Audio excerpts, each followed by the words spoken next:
Sunday, DirecTV Channel 378, or you can watch it online at gty.org. And be here Monday as John continues his compelling look at the future of Israel with another half hour of unleashing God's truth one verse at a time on Grace to You.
koolNews Early Edition.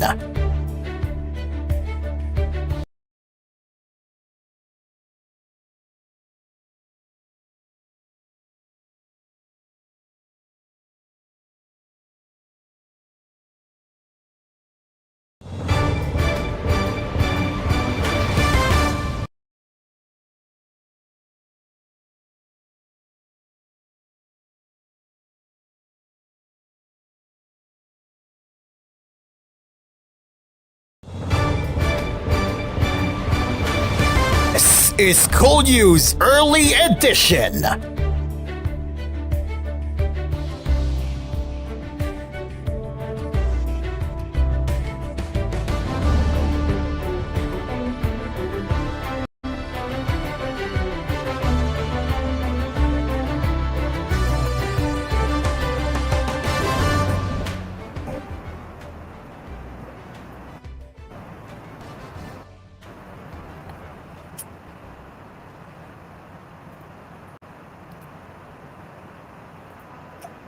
Well. Good morning, and welcome to koolNews Early Edition. And today it's Monday, July 15, 2024, and we will be here until 9 in the morning. So that is right, people. We will be here until in the morning. So let's get into the headlines right now as we will begin to start your day from the headlines you might have missed from yesterday and today. Okay, so let's just give me a second.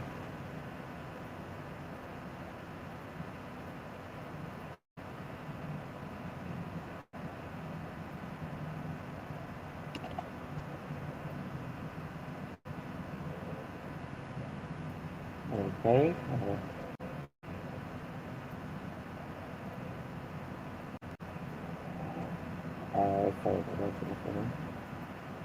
Okay. All right. So now let's begin with the first headlines. As the mother of a 19-year-old cadet who died at a maritime academy in Calamba City, Laguna, after allegedly being punished for sending a thumbs up emoji to a group chat, is calling for justice for her son. In a phone interview on Sunday, Ana de los Reyes shared the harrowing experience of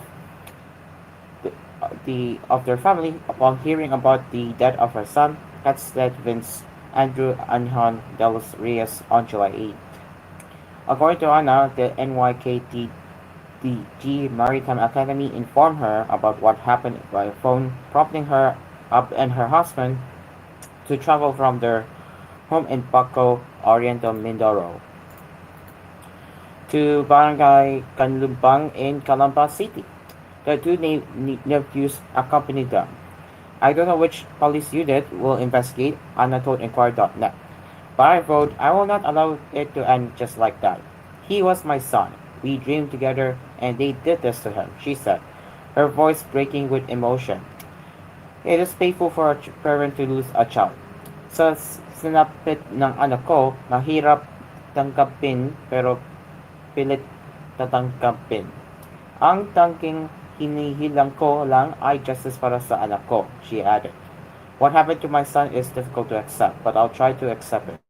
The only thing I ask for is justice for my son, Anna said. Upon arriving in Calamba, Anna recounted that they visited the Calamba City police station where a suspect identified only as Nathaniel was brought along with four other unnamed witnesses whom she talked to.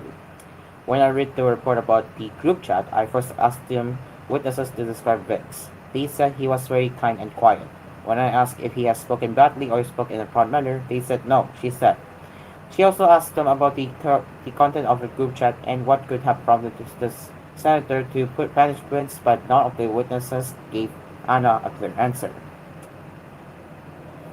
Based on police reports, the cadet was declared dead on arrival in the hospital after experiencing difficulty breathing and collapsing in his cabin at the NTMA.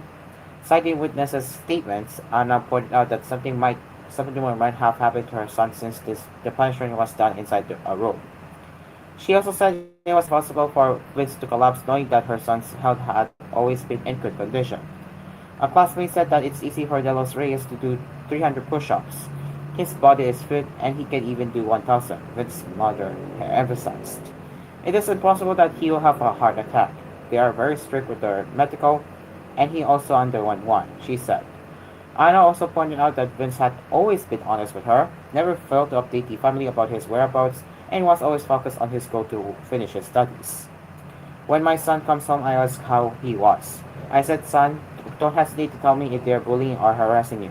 Don't keep it a secret if you're experiencing something like that, but he told me that nothing like that was happening, Anna said.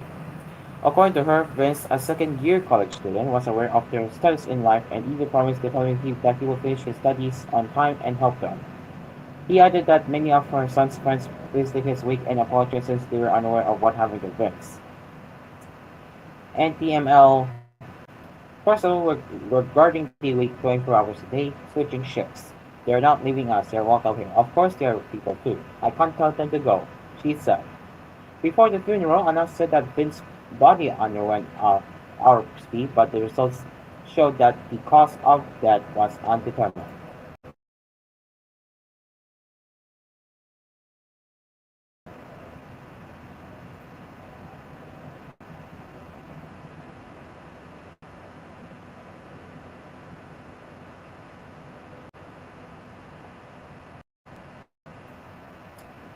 The Manila International Airport Authority announced on Sunday that the air conditioning system of Ninoy Aquino International Airport's night terminal 3 will be turned off for 12 hours to allow the installation of 6 new cooling towers.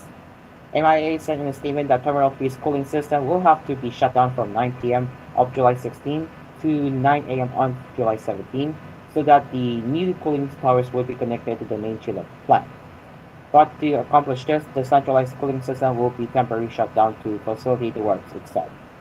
During the 12-hour downtime, the air conditioning at the check-in counters, immigration departure, final security checks for domestic and international flights, carriage carousels for international and domestic arrivals, and the arrival lobby would all be affected. During this period, only the fans and blowers of the air conditioning units will operate to enable air circulation in various areas. The felt temperature may not also reach optimal comfort levels at the same time. To mitigate this, standalone air conditioning units will be deployed in various areas of the terminal for spot cooling as backup, MIA said. Once the new cooling towers are fully integrated into the chilled water system, it is expected that normal and more efficient operation of the air conditioning units will be gradually restored, it added. Around 27,000 arriving and departing passengers of 117 local and international flights might experience discomfort due to reduced air circulation during the 12-hour interruption. MIA's medical team would be on high alert and ready to respond to any medical emergency. Please bear with us, the upgrades are intended to bolster the terminal's capacity to maintain an ideal temperatures efficiently, thereby ensuring a more pleasant experience for all airport users, MIA General Manager Eric Innes said. President Ferdinand Marcos Jr. on Sunday joined other world leaders in condemning the assassination attempt on former U.S. President and Republican contender Donald Trump. In his post on X, Marcos expressed great relief that Trump had survived the attempt of his life on his life.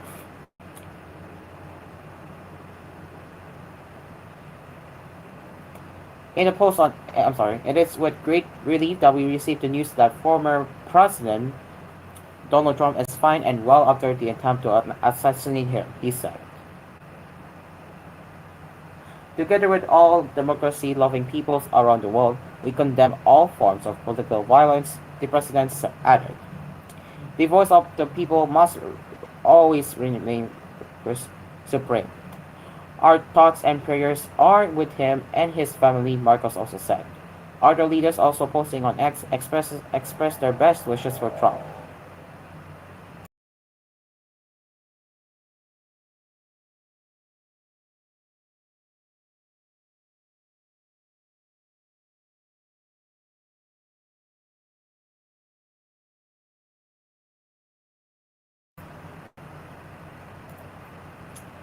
Australian Prime Minister Tony Albanese said the incident at former President Trump's campaign event in Pennsylvania today is concerning and confronting. There is no place for violence in the democratic process. I am relieved to hear the reports that former President Trump is now safe. China's foreign ministry, in a statement on Sunday, said President Xi Jinping has expressed his condolence to former President Trump. Indian Prime Minister Narendra Modi said, deeply concerned by the attack on my friend, former President Donald Trump. Strongly condemned the incident. Violence has no place in politics and democracies. Wish him speedy recovery. Our thoughts and prayers are with the family of the deceased, those injured, and the American people. Japan's Prime Minister Fumio Kishida said, we must stand firm against any form of violence that challenges democracy. I pray for former President Trump's speedy recovery. Singapore's Prime Minister Lawrence Wong said on Facebook, I was shocked to hear about the assassination attempt on Mr. Donald Trump. I am relieved to hear reports that he is safe and recovering well. Our thoughts are also with the family of the deceased and those injured and impacted by the senseless attack.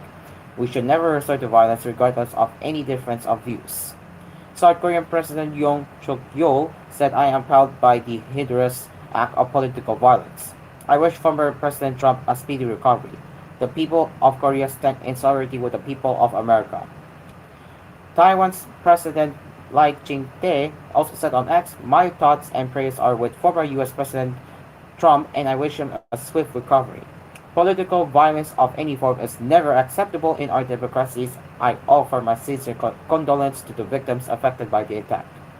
Leaders of Washington's allies in the West also condemned the shooting, with German Foreign Minister Annalena Baerbock saying that in these dark hours for American democracy, my thoughts are with the victims of the attack. I wish Donald Trump and the other injured a speedy recovery.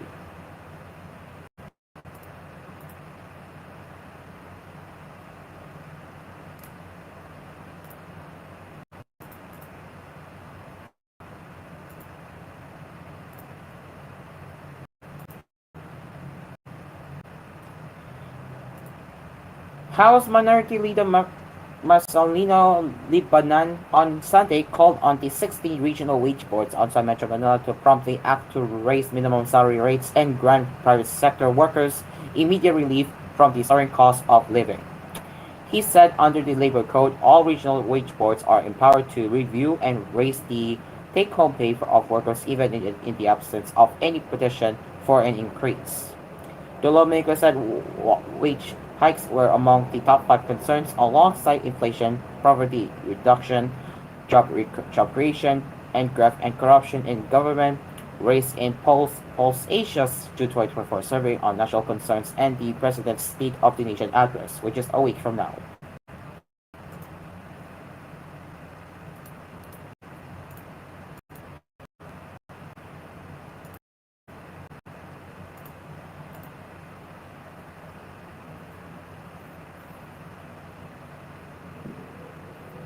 Neo-Partite lawmakers at the House of Representatives on Sunday called for a congressional inquiry into the alleged birth certificate mill for Chinese nationals in Santa Cruz, Davao del Sur.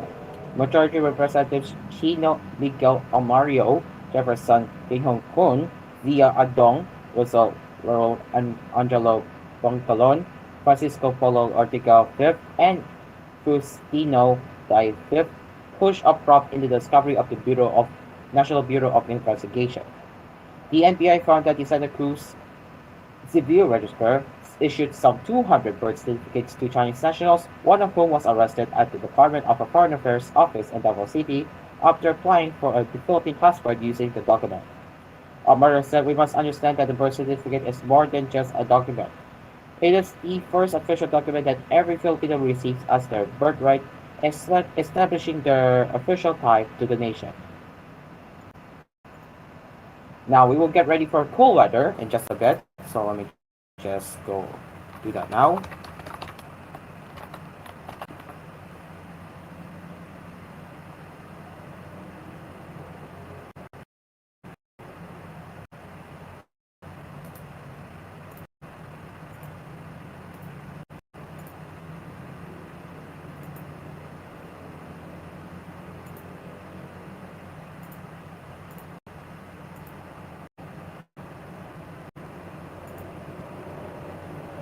So yeah, stand by for cool weather. Well, in the meantime, we will continue with a bit of headlines.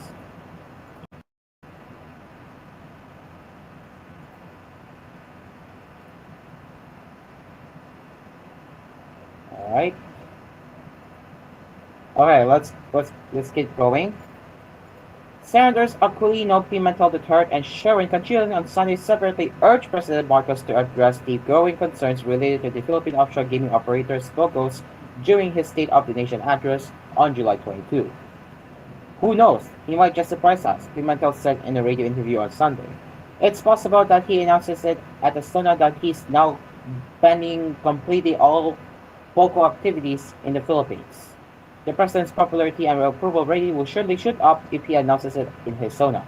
That would be a good political move.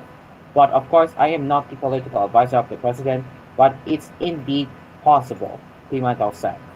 If I were the president, of course, I would just wait for the SONA so that it would be one of the highlights of his SONA, he said. But more than surprised, the Filipino people would definitely be elated should the president make such announcement, he said. Of course, everyone's attention would be focused on that event. We would be surprised, perhaps not surprised, but also happy, he said.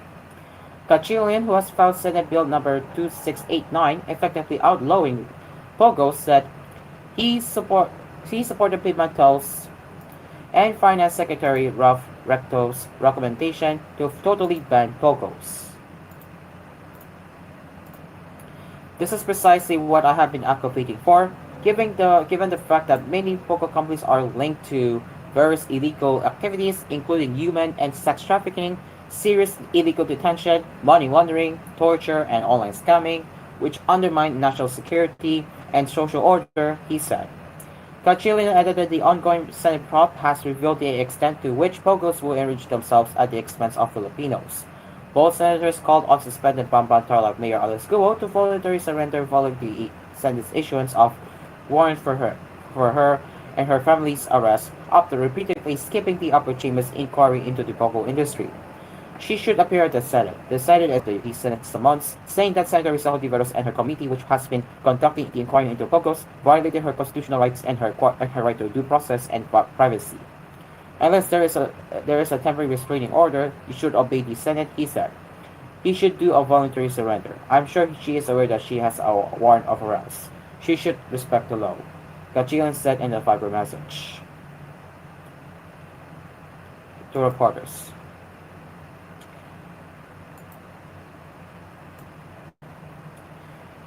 The Office of the Senate Surgeon at Arms, accompanied by the Philippine National Police, did not find gold in her farm in Baban on Saturday.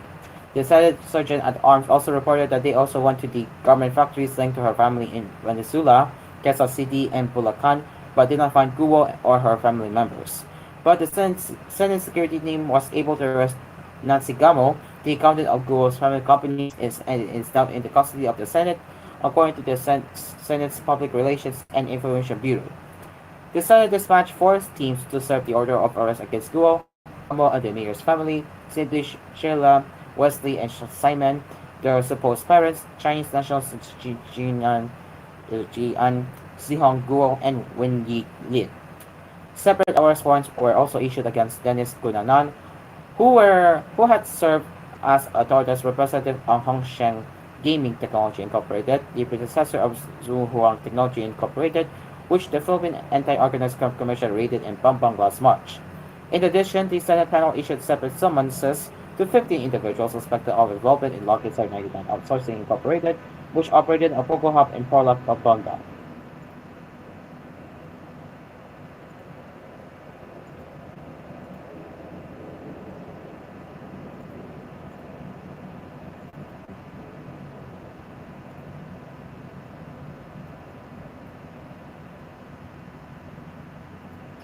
Alright, and now it is time for cool weather. Brought to you by Pagkasa Weather Specialist, Hobbot Varina.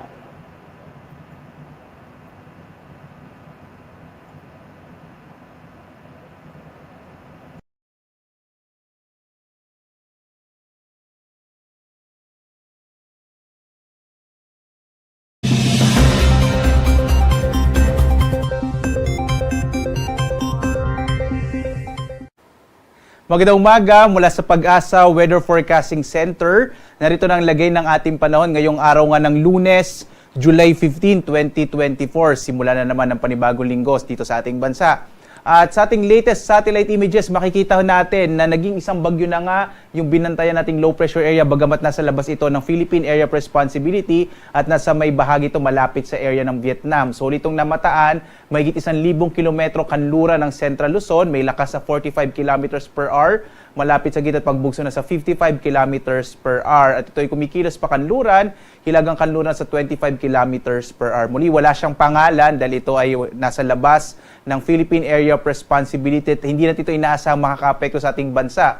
Malapit na nga ito dito sa may bansang Vietnam. Samantala, bagamat walang direktang epekto itong bagyong ito na nasa labas ng Philippine Area of Responsibility, patuloy na paigtingin nito yung habagat na siyang magdadala ng mga pag-ulan, lalong-lalo na dito sa may kanlurang bahagi ng Luzon, partikular na nga sa may bahagi ng Palawan at Mindoro area. Kaya inaasahan pa rin natin ang malaking tsansa ng mga pag-ulan dito sa may area ng Palawan, ng Mindoro, Western Visayas, kasama din sa malaking bahagi ng Mindanao. Samantalang ngayon ay meron tayong minomonitor na cloud cluster o kumpol ng kaulapan, partikular na sa may silangang bahagi ng Mindanao. At posible na ito ay maging isang low pressure area sa mga susunod na oras, sa susunod na araw. At hindi rin natin inaalis ang posibilidad na itong cloud cluster nito or kumpol ng kaulapan ay posibleng maging bagyo within the week. So patuloy natin itong imomonitor kung ano yung magiging development nitong cloud clusters na ito. Bagamat sa ngayon, hindi pa natin masabi kung ito ay magiging bagyo, ay inaasahan pa rin natin na lalapit itong cloud clusters na ito sa Visayas at sa Mindanao. Kaya posible, simula bukas at Miyerkules, malaki pa rin siya sa magtutuloy-tuloy yung mga pag-ulan, partikular na sa may bahagi ng Visayas, Mindanao, kasama din yung area ng Southern Luzon. Kaya sa mga kababayan natin, dito sa may area ng Southern Luzon, Visayas at Mindanao, asahan natin this week, malaki yung tsansa na magiging maulan yung panahon natin sa paglapit nga nitong cloud clusters na ito na posibleng maging LPA at hindi tinaalis din yung posibilidad na maging bagyo. Samantala, dito naman sa may area ng Central Luzon, Northern Luzon kasama yung Kamaynilaan, inaasahan pa rin natin medyo mainit at tanghali pa rin yung mararanasan, pero mas malaki yung tsansa ng mga thunderstorms sa hapon hanggang sa gabi, dulot ng mga localized thunderstorms. Dito nga sa Luzon, narito ang ating inaasahang panahon para sa araw na ito. For today, malaki pa rin yung tsansa ng mga pag-ulan, partikular na sa may Occidental Mindoro, dulot nga ito nitong hanging habagat o southwest monsoon na pinaiigting ng bagyo na nasa labas ng Philippine Area of Responsibility. Samantala sa nalabing bahagi naman ng Luzon, patuloy na makararanas ng mainit na temperatura pero posible pa rin yung mga pag-ulan sa hapon hanggang sa gabi. Posible din yung mga early morning rain showers kasi yan yung isa sa mga katangian din ng habagat. Agwat nga na temperatura natin sa Lawag na sa 25 to 33 degrees Celsius, sa Baguio 17 to 25 degrees Celsius, sa bahagi ng Tuguegarao 26 to 35 degrees Celsius, dito naman sa Kamaynilaan nasa 26 to 32 degrees Celsius, sa Tagaytay naman nasa 23 to 31 degrees Celsius, habang sa area ng Bicol, partikular na sa Legazpi City, 26 to 32 degrees Celsius. Dumako tayo sa Palawan, Visayas at Mindanao. Dito nga sa Palawan, inaasahan din natin ang maulap na kalangitan na may mga pag-ulan, dulot ng hanging habagat, yung agwat ng temperatura sa Kalayaan Islands, 24 to 30 degrees Celsius. Sa Puerto Princesa naman, 25 to 30 degrees Celsius. Excuse me, magiging maulan din dito sa may bahagi ng Western Visayas habang ang nilalabing bahagi ng Kabisayaan ay makararanas ng mga isolated rain showers and thunderstorms. Agwat ng temperatura natin sa Iloilo, 25 to 31 degrees Celsius. Sa Cebu naman, 25 to 32 degrees Celsius at sa Tacloban, 25 to 32 degrees Celsius.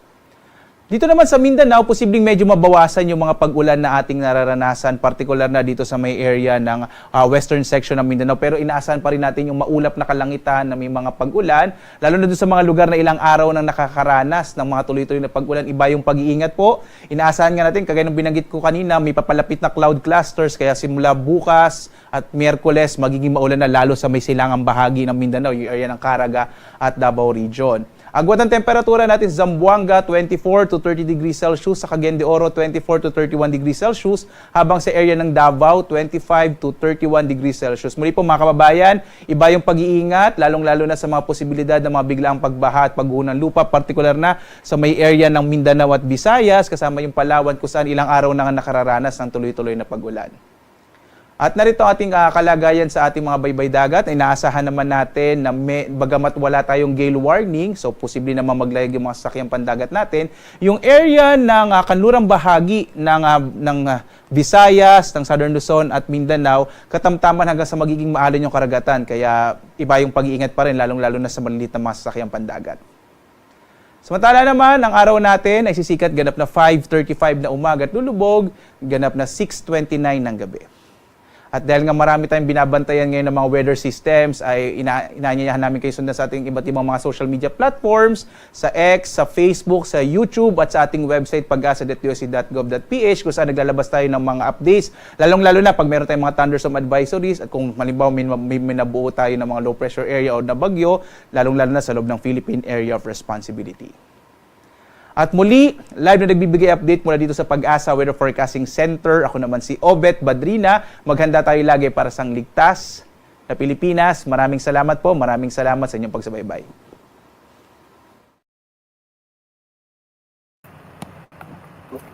Alright, that was the cool weather forecast from Obet Badrina. Alright, it is 6:45 in the morning and Cool News Early Edition will be right back. Stick around.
Alright, welcome back to Cool News Early Edition. So let's continue now with the headlines. Let's go to Inquirer. Let's go to Inquirer here. Alright, so I got a separate laptop for the reading news articles, so let's get into that right now.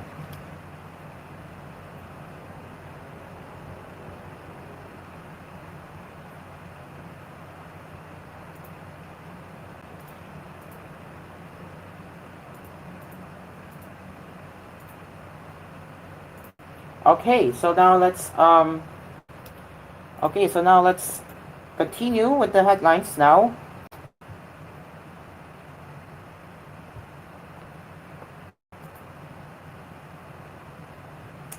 The Philippines and the United States have concluded negotiations for a crucial intelligence sharing agreement which is expected to be finalized before the end of the year.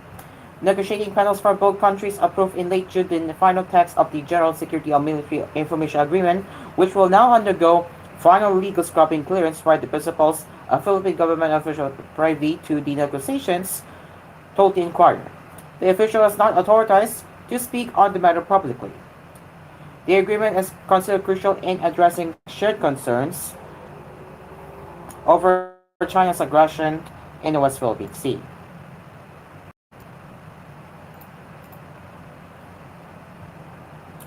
An attached agency of the U.S. Department of Defense will conduct in the coming weeks a security assessment of selected Philippine military facilities, one of the requirements for the formalization of the Military Intelligence Sharing Pact, which both sides started working on in late 2021. In preparation for this, security has been tightened across military camps nationwide in recent weeks. Among the measures taken are the acquisition of advanced surveillance system, conduct of cybersecurity-related trainings, and imposition of stricter access controls to sensitive areas. The heightened security protocols are designed to safeguard classified information and critical infrastructure, ensuring that all military assets are well protected against potential threats, the Armed Forces of the Philippines said in June. The GSO-MIA will formalize the sharing of critical security information between the treaties allies in a timely way and form protocols for safeguarding top secret information or technology transfer.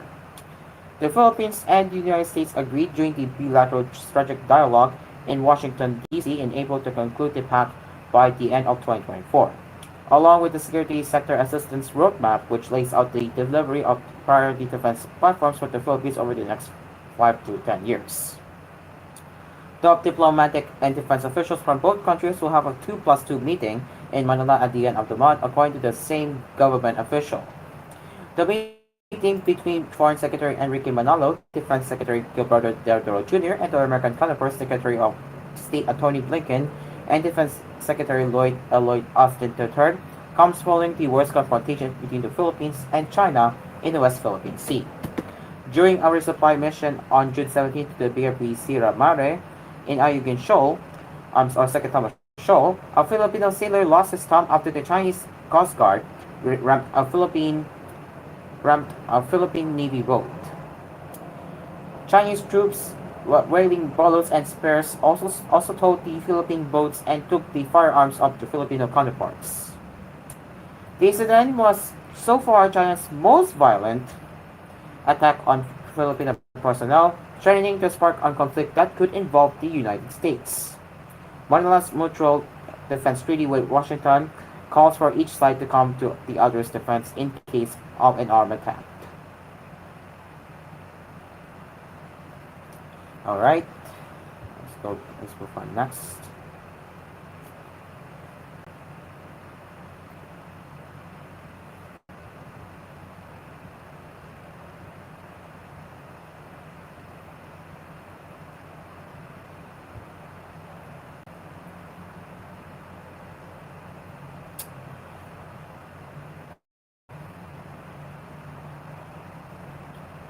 Okay, we are experiencing some lag here.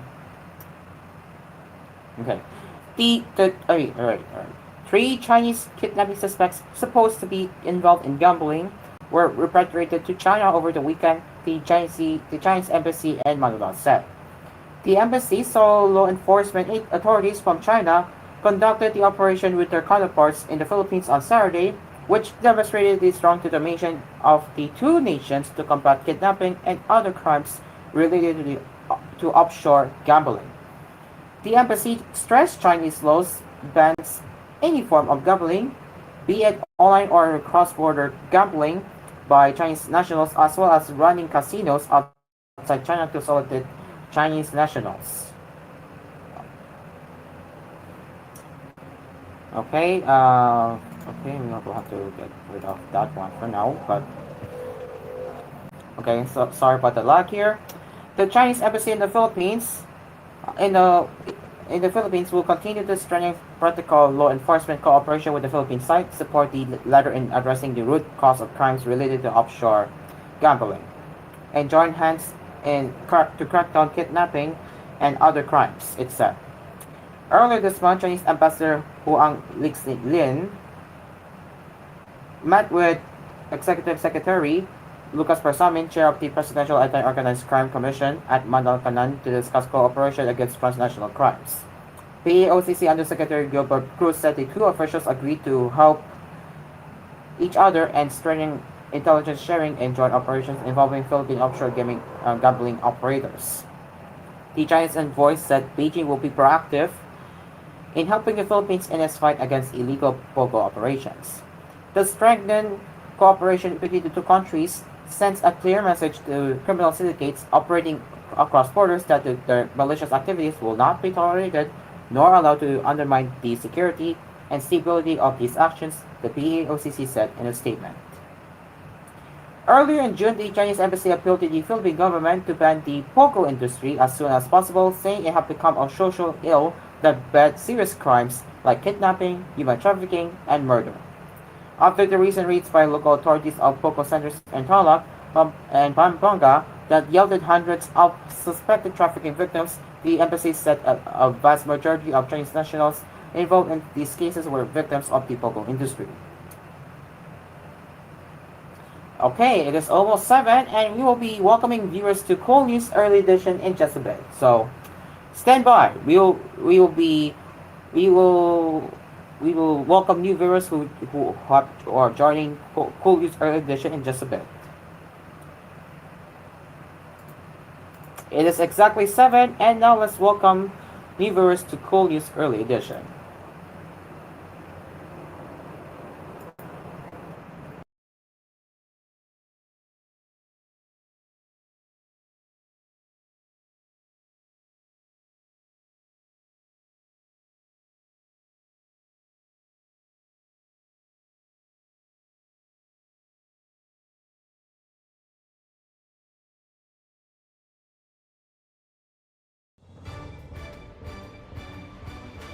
This is koolNews Early Edition.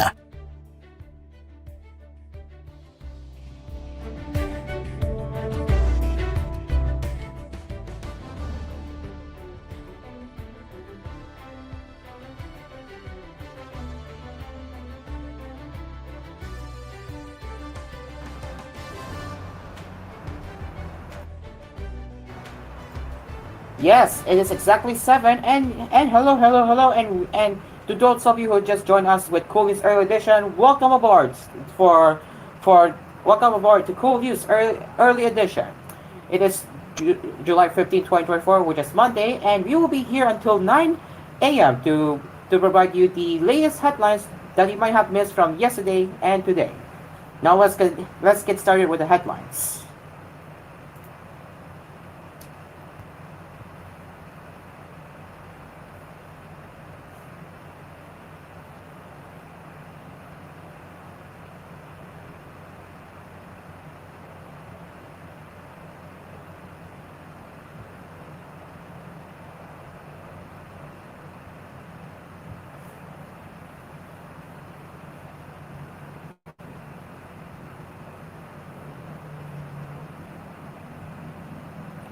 Public health reform advocates and budget watchdogs are asking lawmakers to investigate the move of the executive department to divert billions of pesos in excess funds of government-owned and controlled corporation (GOCCs), particularly the Philippine Health Insurance Corp.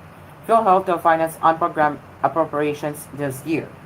Dr. Attorney Lachon, a former special advisor of the Department of Health, questioned Circular Number 003-2024 issued by the Department of Finance (DOF), which directs PhilHealth to remit to the National Treasury its unused government subsidy amounting to 89.9 billion pesos. Former Finance Undersecretary Carlo Macno and Filomeno Santa Ana III, Executive Director and co-founder of local think tank Action for Economic Reforms, also warned that the new DOF circular might be a new way for the government to misappropriate funds, similar to how the controversial Maharlika Wealth Fund took its 250 billion peso startup investment from state-run insurance firms, government service insurance system, and social security system, among other financial institutions. The circular, which was issued in February, was reportedly in compliance with the 2024 budget law, directing the DOF to issue guidelines to implement the collection of unprogrammed appropriations sourced from the fund balances of GOCCs. This is a new method of generating funds for unprogrammed appropriations that was absent in the previous budget laws. In justifying its action to target PhilHealth's excess funds, the DOF argued that the state health insurer has accumulated substantial fund balances over the past few years. The national government is in a better position to effectively utilize the unused subsidies for programs that directly and immediately benefit the Filipino people while advancing the goals of universal healthcare, it noted.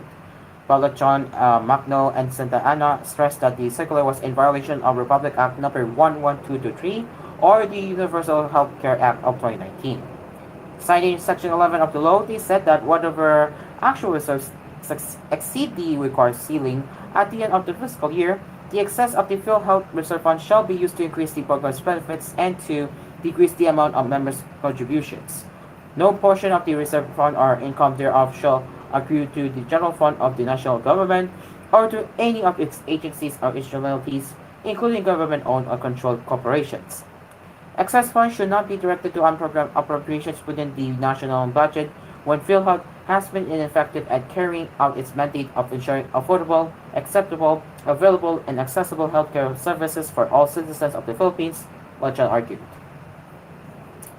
As of May, PhilHealth has already transferred 20 billion pesos out of the 89.9 billion pesos of its unused funds back to the national government, saying this was approved by its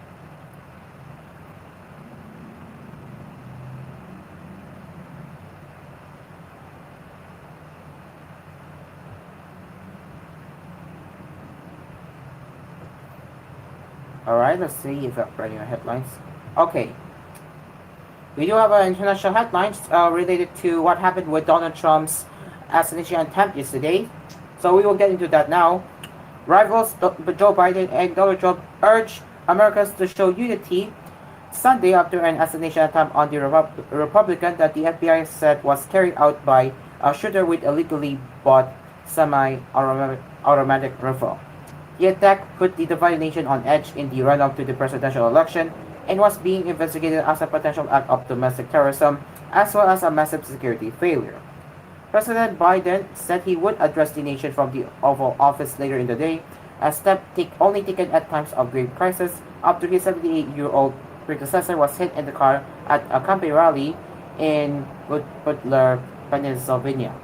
Unity is the most elusive goal of all, but nothing is more important than that right now, Biden said in brief remarks from the White House, flanked by Vice President Kamala Harris and his Homeland Security Chief. The 81-year-old Democrat said he had a short but good conversation on Saturday with Trump, his political nemesis, whom he regularly brands as a threat to democracy. Biden said the motives of the shooter, 20-year-old Thomas Med recruits, remain unknown and urged people not to make assumptions about his affiliations. A day after being rushed from the stage by Secret Service agents with blood streaked across his face, Trump made a similar call. In this movement, it is more evident that America should not allow evil to win. The tycoon added that it was God alone who prevented the unthinkable from happening and that he would fear not. Trump's wife, Melania, called the shooter a monster. Secret Service snipers killed Crooks after he fired multiple shots from a nearby rooftop. A bystander was killed and two spectators critically injured in one of the worst acts of U.S. political violence in decades. The FBI said that it believed that Crooks acted alone and had no known ideology. We located the weapon at the scene immediately adjacent to the shooter, Kevin Rojek, special agent in charge of the FBI's Pittsburgh field office, told reporters. We searched the shooter's car and we are in the process of searching his phone. During the search of the vehicle, we located a suspicious device which was inspected by bomb technicians. Biden said he had ordered a full review of security at the rally, as well as this week's Republican National Convention in Milwaukee, where Trump will become the party's presidential nominee. Biden praised the victim, named as Corey Comparatore, saying he was protecting his family from the bullets. Questions are swirling about shooter's Crooks, whose body was seen in television images on a low roof of the building near a weapon that investigators said was an AR-style semi-automatic rifle legally bought by his father. Rook's former schoolmates described him as a quiet student who often came across as lonely. He was quiet, but he was just bullied. He was bullied so much, Jason Kohler, who said he attended the same high school as Crooks, told reporters. The shocking incident drew immediate criticism of security, particularly about how a presidential candidate could be targeted by a gunman around 150 meters away despite a huge Secret Service detail. U.S. Secret Service spokesman Attorney Guglielmi rejected absolutely false claims that it had refused additional protection for Trump ahead of the rally. Some footage suggested that people had seen the shooter on the roof before he opened fire. The attempt on Trump's life sent shockwaves around the world, but the effects on the tight U.S. presidential race in a deeply divided country are uncertain. Trump's family has already been promoting images of the president raising a defense fist to the crowd after the shooting. His narrow escape has sparked conspiracy territories and finger-pointing by Republicans. Possible Trump Vice President pick J.D. Vance claimed Biden's campaign erotic had led directly to the attack. U.S. politics have become increasingly hostile, with Trump building his image around inflammatory verbal assaults, and many Democrats expressing fury and disgust at Trump's rise. World leaders expressed outrage over the assassination attempt, with UN Chief Antonio Guterres saying he condemned it unequivocally.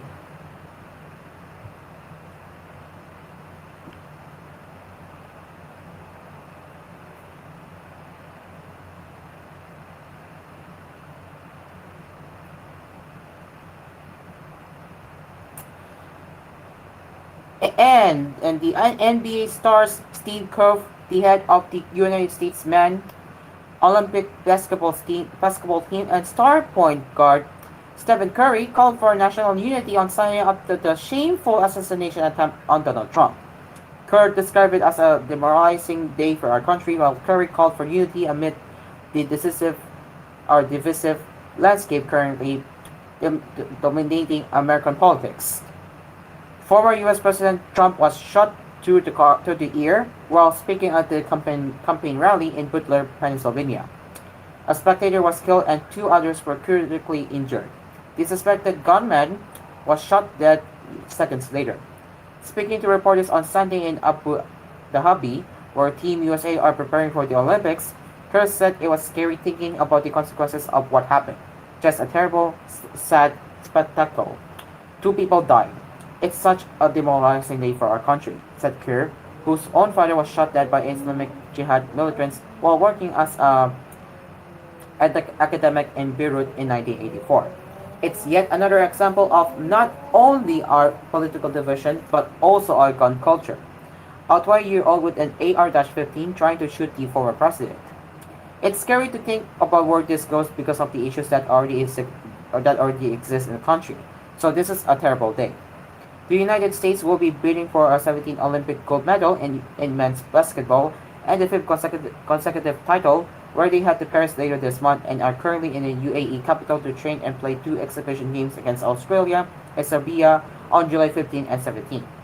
This is a time where we feel very proud to represent our country, We're USA on a chess, competing in the Olympics, said Kerr. We have talked to the players about how important it is to show the best version of us as human beings. To represent our country as in a respectful manner, a dignified manner, and it makes you want to do that even more so because this is really shameful for us to sit here and think about what happened and what's going on in our country. Obviously, what we're doing is very trivial. We're just playing basketball, but we want to put our best selves out there to try to give people a glimpse of what our country can be about, and then you hear something like this, and it's just so demoralizing. Golden State Warriors point guard Curry said the political scene ahead of this November was disheartening. This is obviously a very sad time. Just in general, all the conversations around the election and the state of politics in our country, and then you have a situation like this, which just evokes a lot of emotions on things that we need to correct as a people, said Curry. Obviously, gun control first and foremost, because the fact that's even possible for somebody to have an attack like that, but just more so, you want positivity and hope. It sounds cheesy, but it's real.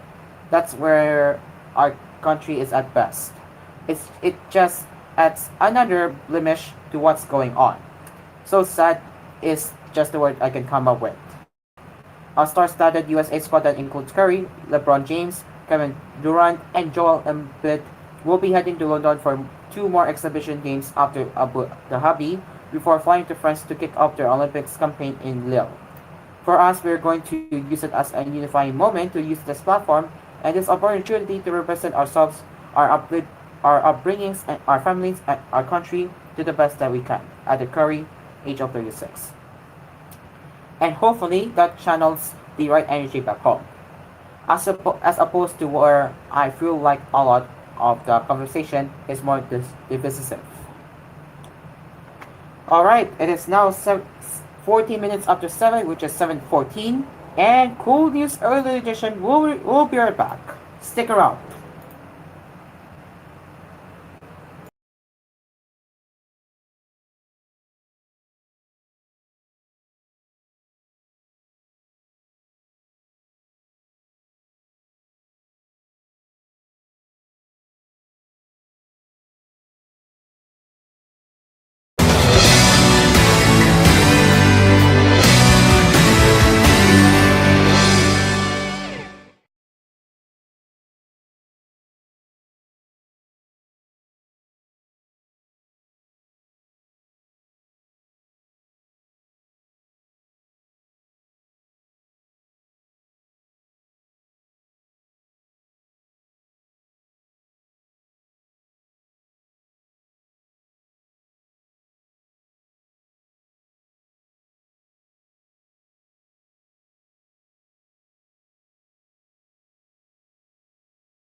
Welcome back to Cool News Early Edition. Now let's continue with the headlines. Let me just unlock the laptop that I have here.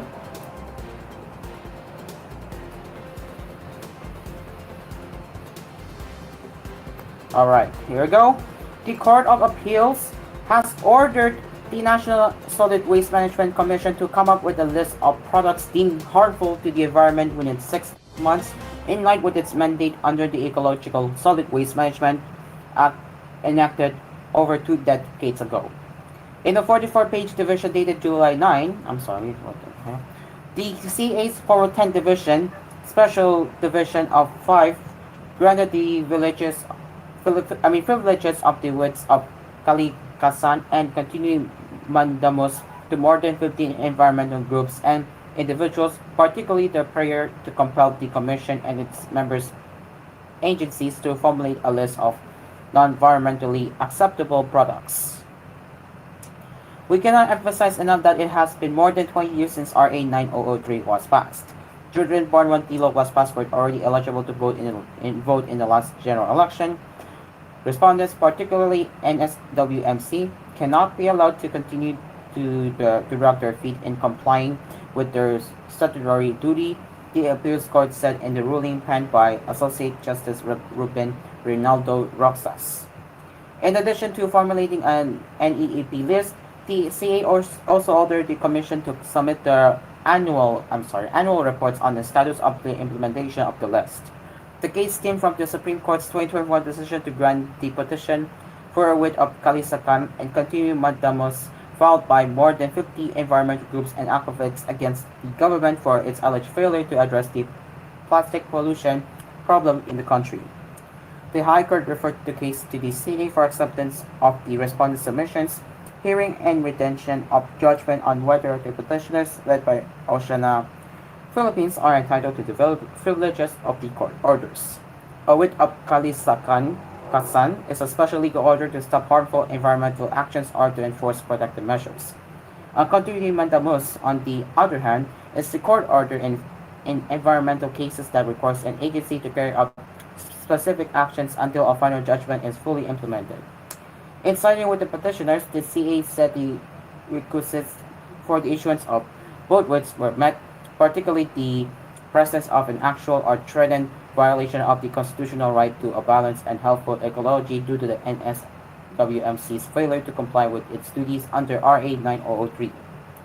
Even if there were several resolutions issued as preparatory actions to releasing the the appeals court said they still fell short of the requirement of the law.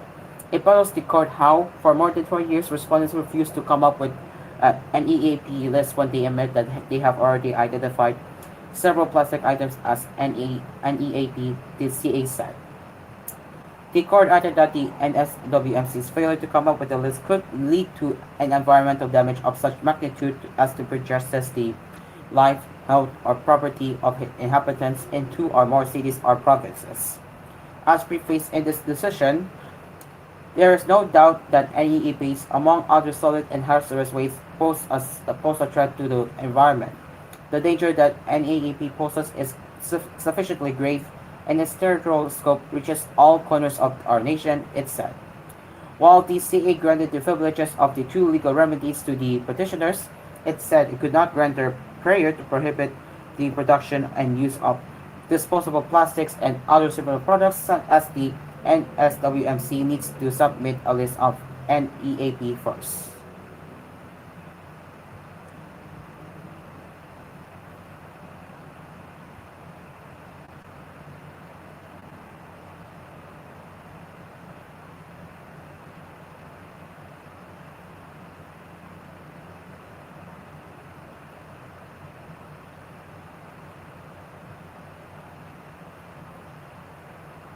Let me just double check if I excuse me. Okay, yep, I already read that one.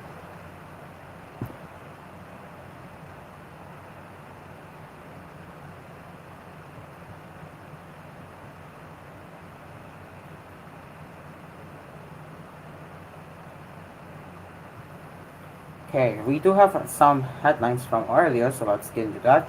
The Philippine Coast Guard has launched a complaint for violation of immigration laws against the 7 Chinese crews of the international cargo vessel that ran aground in the waters of this town in May. The Chinese crew, now confined in the town, were accused of violating the Philippine immigration law for, among others, the unauthorized entry of their vessel, the Sierra Leone registered Hyperline 988, into the waters of San Lipe for hosting only the Philippine flag even if it is a foreign registered ship, and for the willful disregard of issued radio challenges with no justifiable reason. When the ship's crew members made an unauthorized entry into Zambales waters on May 14, the swans being foreign nationals, it constituted an act of obtaining entry into the Philippines by willful force or misleading representation or willful concealment of a material fact and must be inflicted with punishment in accordance with law, according to the PCG. Represented by PO2 Nathaniel Don Gomez in a complaint lodged before the professional prosecutor of Zambales on May 24, a copy of which was obtained by the inquiry only on Sunday. The fact that the shipmaster admitted that their supposed port of destination is in Manila, but due to high anchorage fees, they decided to proceed to San Felipe, Zambales, is a clear indication that they want to avoid legal obligation in the Philippines, the complaint added. The vessel subsequently ran aground near an unfinished wharf in the town while it was being held in the area by the PCG. The legal action taken against the crew of Hyperline 988 serves just as the salvor hired to remove the ship from San Felipe was set to tow the vessel to Navotas City by Monday. However, there was no information yet on the fate of the Chinese crew now confined in the town, as the PCG could not be reached for comment on Sunday. To date, 5 crew members have been forced to stay at the local resort, while 2 others stayed on the vessel to secure it. Ferdinand Simon, owner of FES Challenger Savage and Builders, said in an interview on Sunday that they would have to remove the vessel from the area before any typhoon comes. We can't wait until there is a storm and the water will rise before we remove it, so by all means, if we can handle it tomorrow, we need to remove it, said Simon.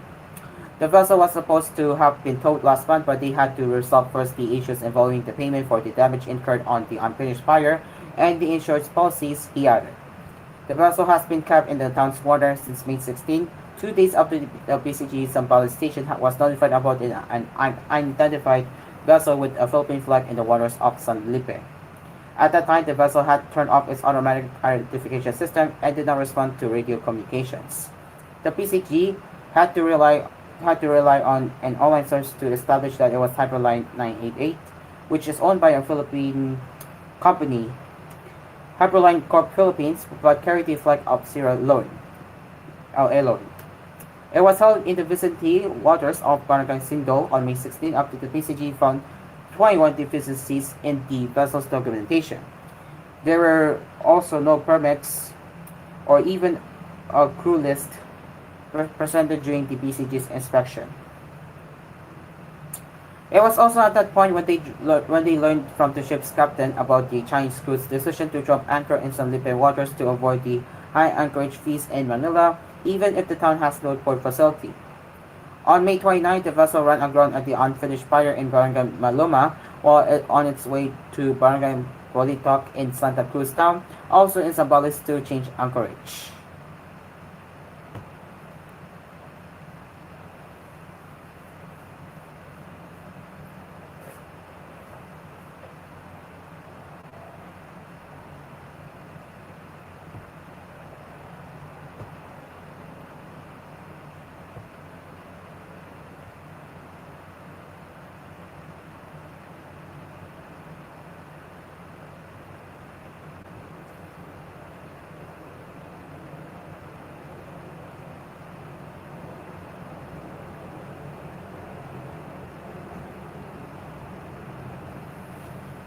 The Securities and now for the business headlines, the Securities and Exchange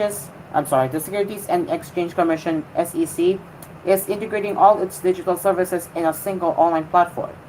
It issued a circular establishing the electronic SEC Universal Registration Environment (eSecure), described as a digital password to its different online services.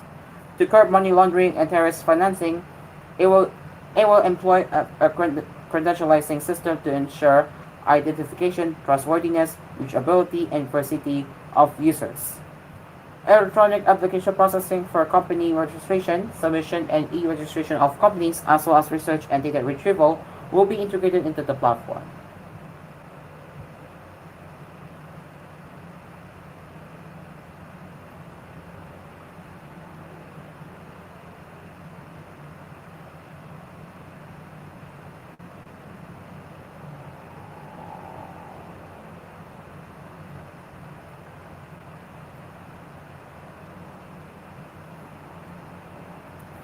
Investors will continue to link to prospects of the rate cut, which have been fueling the local blues performance in recent weeks despite tepid trading. For the first time in nearly 2 months, the Philippine Stock Exchange PSEI closed above 6,600 on Friday at 6,648.23, up by 0.59% from the previous week. Although this is already up by 1.43% from the start of the year, average market value turnover remained low at 4.96 billion pesos. This is down by 18.55% from the full year 2023 value of 6.09 billion pesos. For this week, the PSEI may test the 6,700 resistance as the market anticipates a projected rate cut by the Bangko Sentral ng Pilipinas, according to Janelle Manuel, equities trader at Seedbox Securities Incorporated. The prolonged high interest rate environment of 6.5% has made corporations hesitant to borrow, Manuel said in an email. A rate cut would encourage borrowing, enabling corporations to increase capex or capital expenditure for further expansion, which would boost investor confidence, he added. Last week, BSP Governor Eli Romola Jr. said the Monetary Board would somewhat more likely cut the policy rate by a total of 50 basis points this year, even moving ahead of the Fed with a possible 25 basis points cut in August.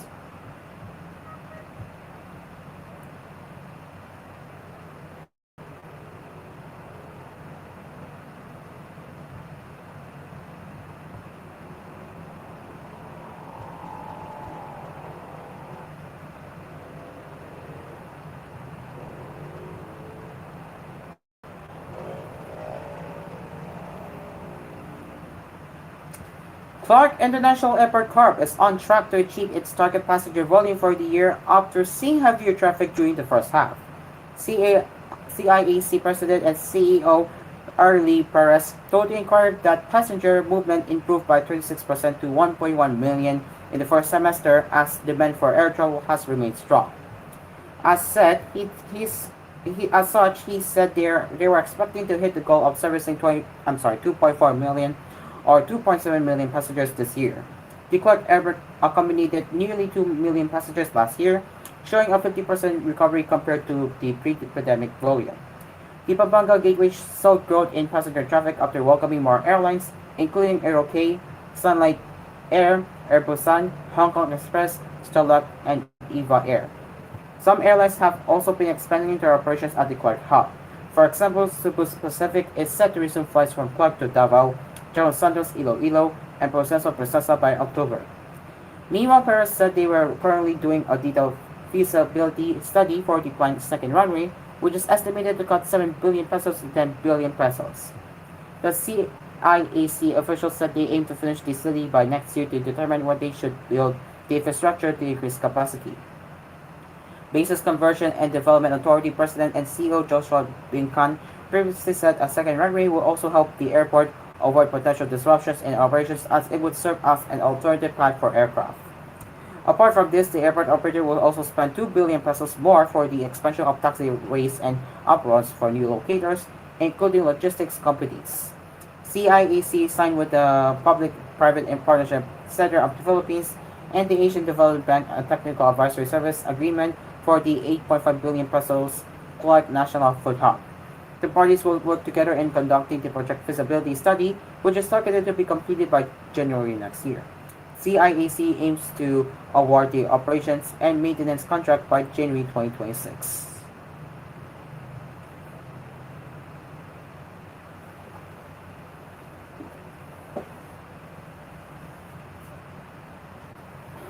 Okay.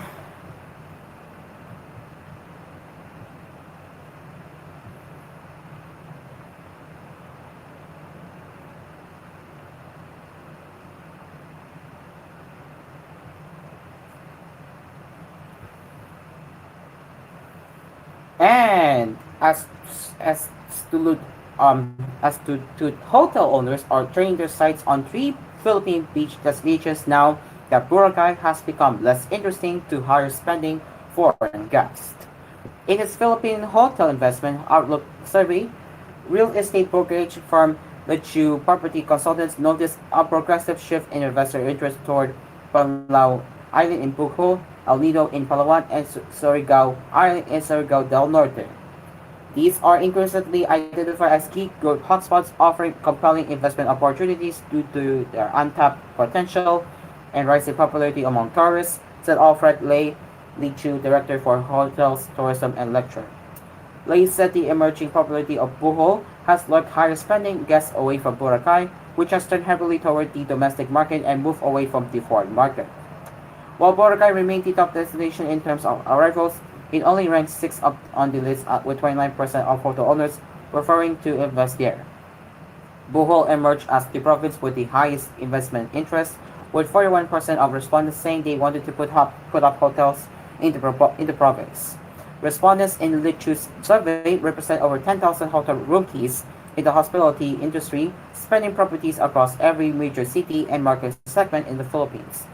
Lichu said this was due to Panglao Island's proximity to the new airport, as well as Bohol's United Nations Educational, Scientific, and Cultural Organization Global Geopark status, which meant it had geological heritage of international significance. Currently, Bohol hotel developments in the pipeline represent 1,798 room keys, the company said. Bohol also beat the country's main gateway, Metro Manila, which placed second with 39% interest. Cebu City, a major business district and Visayas central hub, was third alongside Surigao with 36%. In terms of the number of room keys, or the number of units available for guests, Metro Manila has more than 10,000 in the pipeline. Cebu, on the other hand, has 1,208 keys under development. El Nido, with its pristine beaches, came in fourth with 34%, and Mactan, with its strategic location in Cebu, came in at fifth, which is 30%. As for El Nido and Surigao, Lay said investors were looking forward to the improvement of various infrastructure, including airports. As the accessibility improves across the country, we will see guests moving to many different locations in the Philippines, later told reporters on the sidelines of Lichu's property market briefing last week. Once we establish better airports in Surigao and El Nido, you will see a lot of Koreans or a lot of our source markets moving to different destinations, not just Boracay, he added. Up to the peak of the global health crisis, Koreans began to overtake the Americans in terms of tourist arrivals in the Philippines, data from the Department of Tourism showed. As of July, tourists coming from South Korea made up 26.17% or 792,482 of the total 2.81 million foreign tourist arrivals this year. This represents a 17.12% growth from the same period last year. Alright, it is now 7:40, which is 20 minutes before 8, and we will be right back for more headlines right here on koolNews Early Edition. Stick around, we will be right back.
Alright, welcome back to Cool News Early Edition.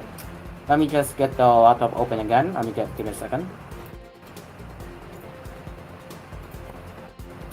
Alright, let's continue.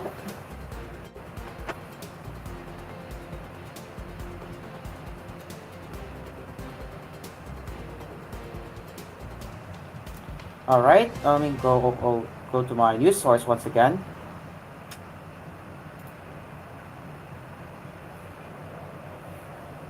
You have any new headlines so far? Alright, so none, surprisingly none, but we will try to get into yesterday's headlines now.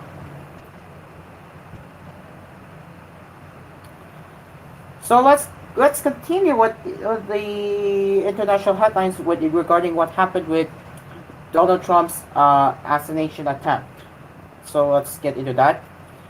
The U.S. Secret Service is investigating how a gunman armed with an AR-style rifle was able to get close enough to shoot and injure former President Donald Trump at a rally Saturday in Pennsylvania, a memorable failure of one of the agency's core duties. The gunman, who was killed by Secret Service personnel, fired multiple shots at the stage from an elevated position outside of the rally venue, the agency said. An Associated Press analyst of more than a thousand videos and photos taken at the Trump rally, as well as satellite imagery of the site, shows the shooter was able to get astonishingly close to the stage where the former president was speaking. A video posted to social media and geolocated by the AP shows the body of a man wearing gray camouflage lying motionless on the roof of a monitoring plant just north of the Butler Farm Show grounds, where Trump's rally was held. The roof was less than 150 meters from where Trump was speaking, a distance from which a decent marksman could reasonably hit a human-sized target. For reference, 150 meters is a distance at which U.S. Army recruits must hit a human-sized shield to qualify with the M16 assault rifle in basic training. The air-style rifle, like the shooter at the Trump rally had, is the semi-automatic civilian version of the military M16. The FBI on Sunday identified the shooter as Thomas Matthew Crooks, age of 20, of Red Tail Park, Pennsylvania. The Secret Service did not have a speaker at a late-night news conference where FBI and Venezuela state officials reported on the shooting investigation. FBI Special Agent in Charge Kevin Rojek said it was surprising that the gunman was able to fire at the stage before he was killed.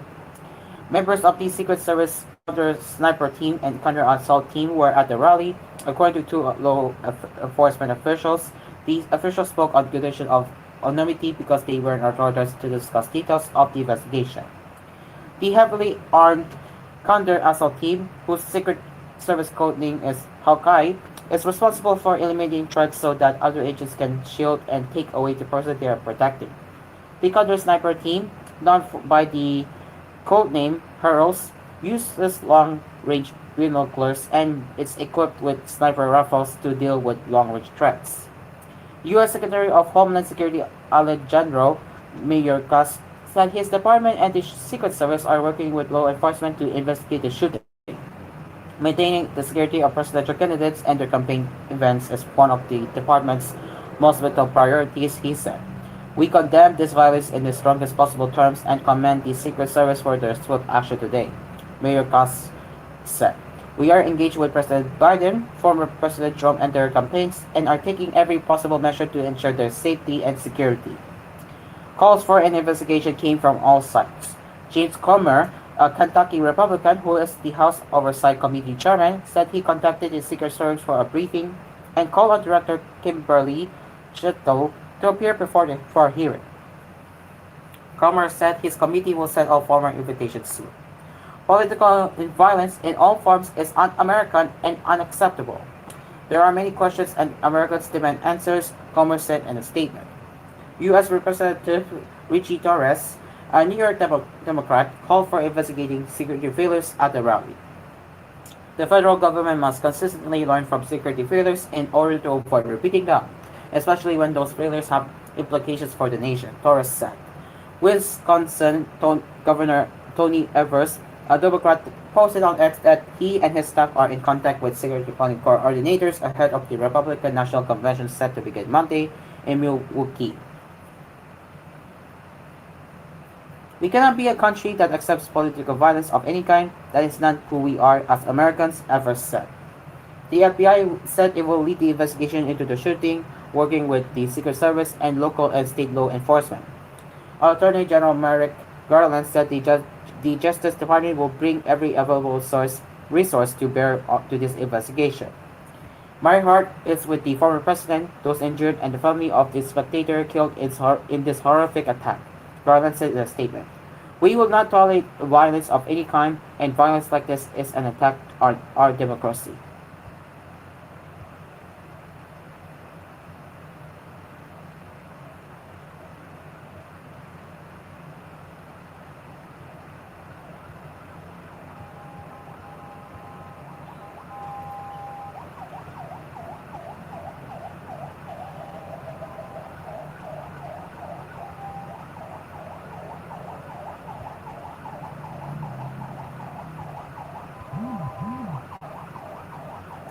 Okay, give me a second, guys. Give me a second.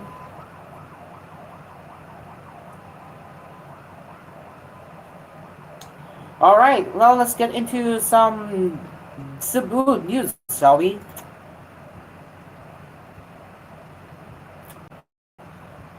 Cebuanos, especially those in Cebu City, will now have more venues to get their police clearance with the opening of new National Police Clearance Office at the Mabolo Police Station in Cebu City.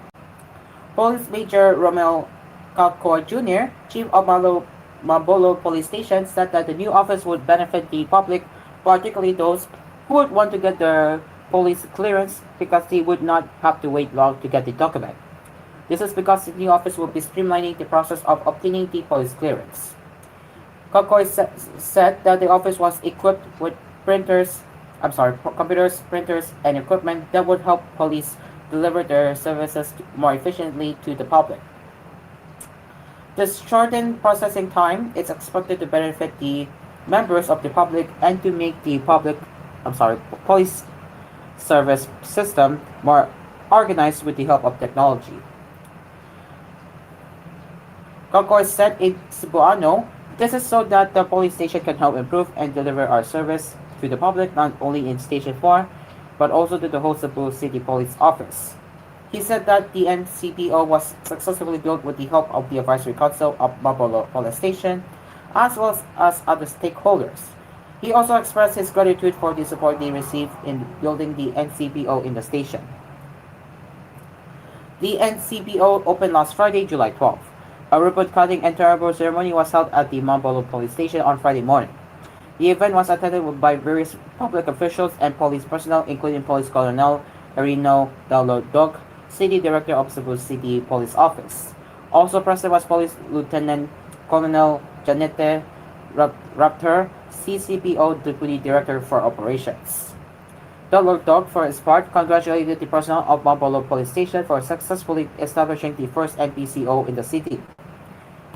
First of all, I would like to congratulate Police Station 4, especially to the Chief Police Major Romero Calcoy Jr. for what they successfully did in this National Police Clearance Office here in the Police Station 4. This is for our clients, our people who will no longer find it difficult to apply for a police clearance, he stated in an interview with local media.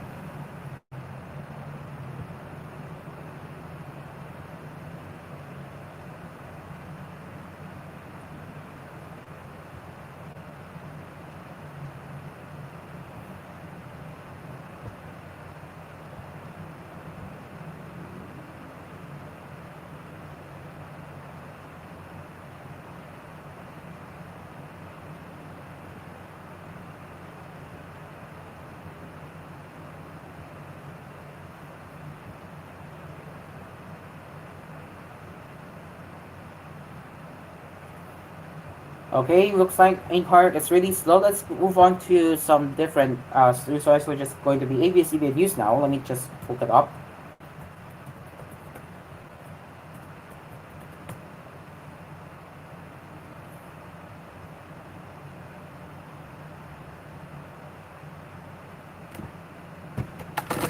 Oh, sorry about that.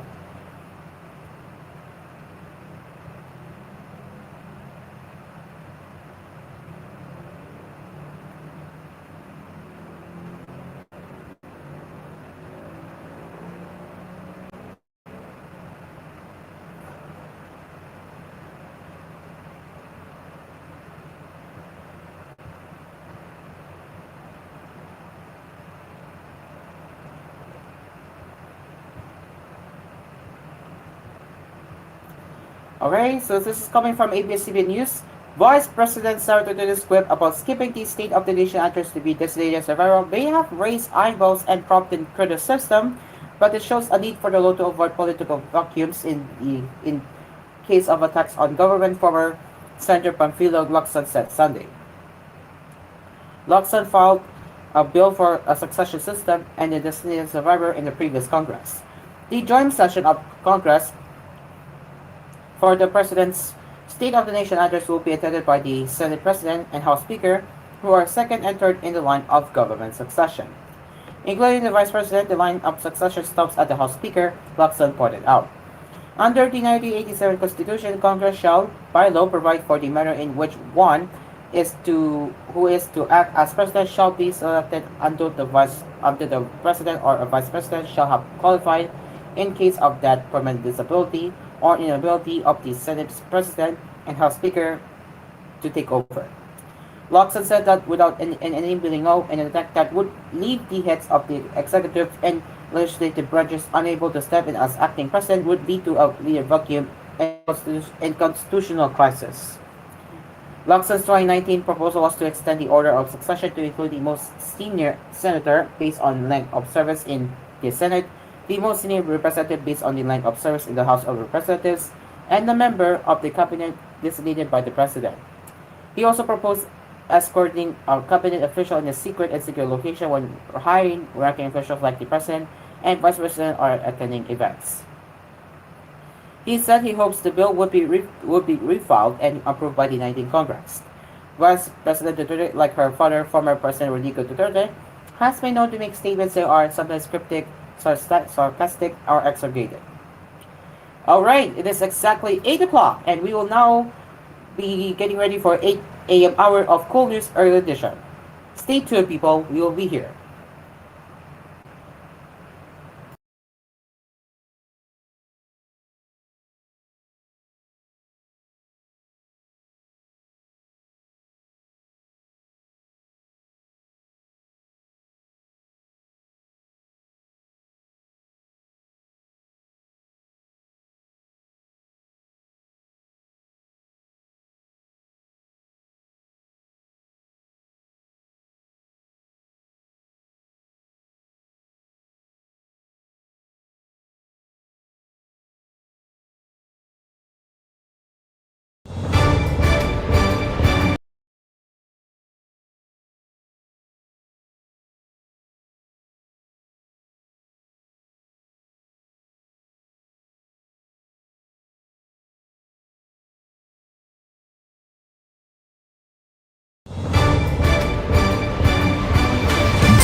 This is koolNews Early Edition.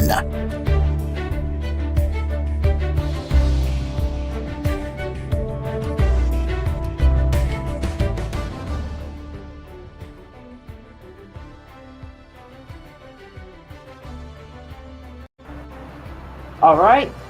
A fellow good morning to everyone who just joining with us for morning headlines to start your day. Welcome aboard to koolNews Early Edition. It is July 15, 2024, and we will be here until 9 a.m. to serve you the latest news headlines from today and yesterday that you might have missed. Now let's get started.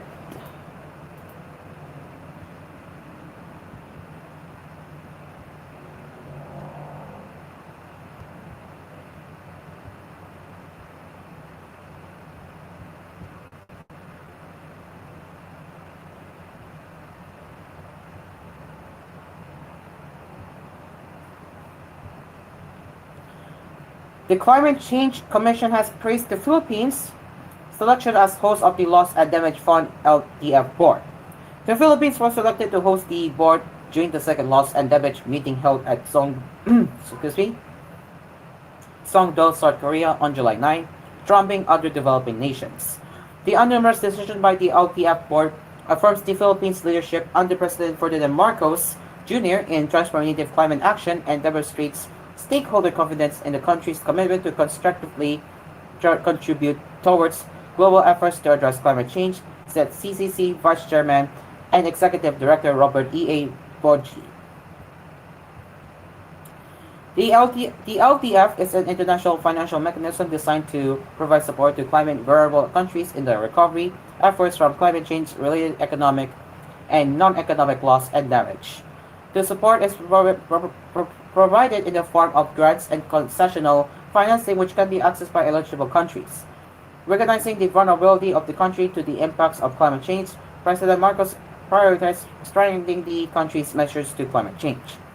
This proved his keen interest to secure a spot in the LTF board, prompting the establishment of a technical working group in March to prepare for the country's bid submission. Led by the Department of Environment and Natural Resources, the country's bid offer was the result of collaboration among members of the interagency technical working group composed of the Department of Finance, the Department of Foreign Affairs, the Department of Budget and Management, and the CCC. The LTF is a vital step in mobilizing the much-needed support for nations most at risk to climate change to further bolster capacities to recover, rebuild, and transfer better, said Boji. The LTF board is responsible for establishing the fund's direction, managing its operations, and developing its work program. It consists of 26 members representing parties to the United Nations Framework Convention on Climate Change, UNFCCC, and the Paris Agreement, which includes the Philippines, 12 developed, and 13 other developing countries.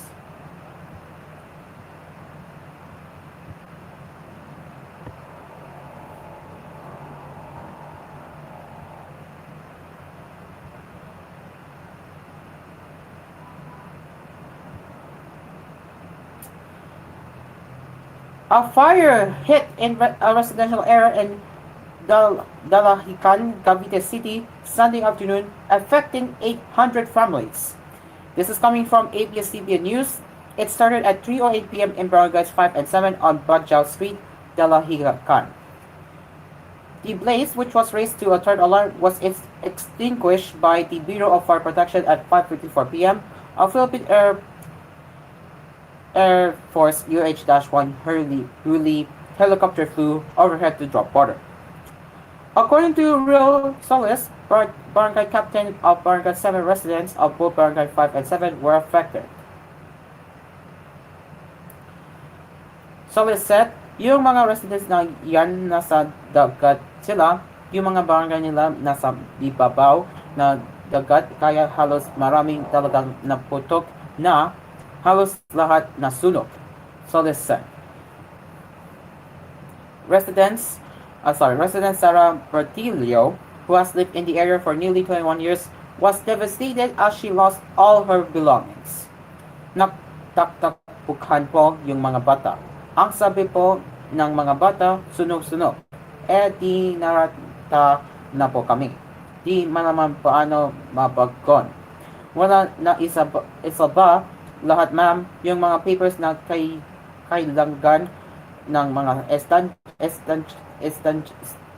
estudyante, Bertilio said. Christina Vincente was worried because her 4 children are due to start school on July 29, but the school supplies were destroyed in a fire. Baka po maghuli sila ng pasok na yun kasi wala po na ubos po lahat eh. Wala naman kaming makukuha na putok na lahat, Vincente said. Ray Doy Garcia had to jump into the sea to escape the fire. Nag-umpisa sa ginapo ng kabahayan yung sunog habang nalalabas po kami ng ibang gamit na malapit na po sa bahay namin. Nagdaklugnan na po yung mga sa dagat. Tumulan na rin po ako sa dagat, Garcia said. Approximately 800 families or 4,000 individuals were affected by the fire, according to Solist. Residents displaced by the fire have been relocated to evacuation centers at um, Dalahican Elementary School and Santa Cruz Elementary School. The local government is coordinating to provide assistance. Authorities are still investigating the cause of the fire and assessing the damage.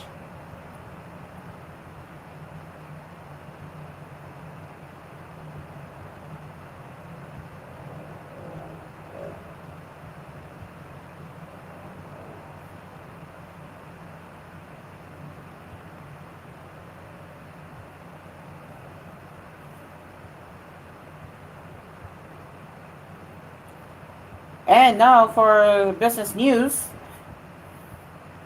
Ireland AC Mobility has launched its newest electric vehicle EV charging hub at a mall in Paranaque. It targets to reach over 100 charging stations by the end of the year from the current 70. AC Mobility Chief Executive Officer Jimmy Alfonso Sobel, the Alia remains bullish on the growth of electric vehicle adoption in the country, citing EVs are sustainable, environment-friendly, and have cleaner energy sources. He also asserts that EV usage is cost-efficient in the long run. In an emerging economy like the Philippines, EVs tend out to be more economical. With EVs, your peso goes further, said Sobel de Alia. He added that the new charging hub located at the Alia Mall's Manila Bay is now the standard of all their charging stages due to the hub's location as well as features. This is a model of what we can do nationwide. We can ensure that we put in the best space in our real estate, that we connect it, we make it reliable, that over time it's much more affordable than the alternative of fuel as well, he said. AC Mobility Head for Mobility Infrastructure Carla Buencamino said the new hub can serve many types of EVs, including private cars, fleet vehicles, as those are used for public transportation. It's one of our first charging sites to offer both AC charging and DC fast charging. With this mix of power capacities, we are able to serve multiple types of vehicles at different speeds, she said. The charging is also connected to the Avro mobile phone application. The app can identify a nearby charging station or one that is along one's route. It also identifies the chargeability and capability of a particular station. Company officials said they would add more charging stations, especially in provinces. They admitted that infrastructure remains a challenge, resulting in range anxiety or a fear that EV will have insufficient charge during a trip. We recognize the critical need to provide widespread infrastructure, more importantly in quality locations that are convenient for our customers. This is the key in addressing range anxiety, said Sobel de Alia. AC Mobility is checking for other properties under the Alia Group where they can set up new EV charging hubs.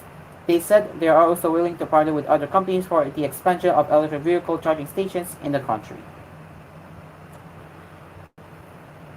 Alright, it is 11 minutes after 8, which is 8:11 in the morning, and we will be right back for more headlines right here on koolNews Early Edition. Stick around.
Welcome back to Cool News Early Edition.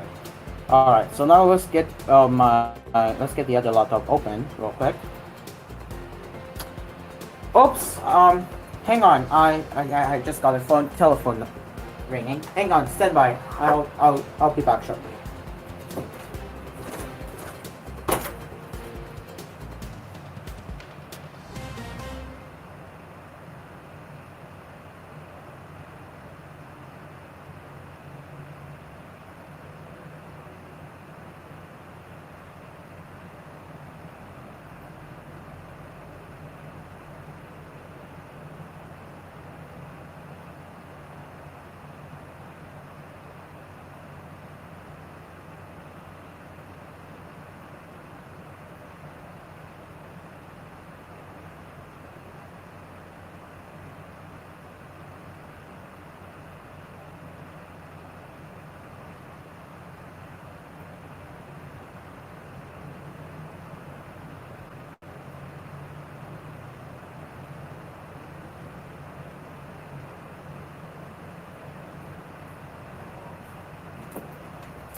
All right.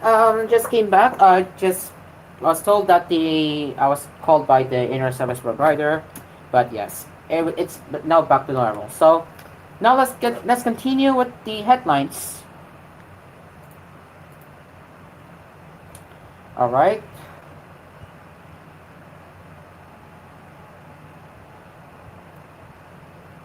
Let's go to inquire now. Whoops.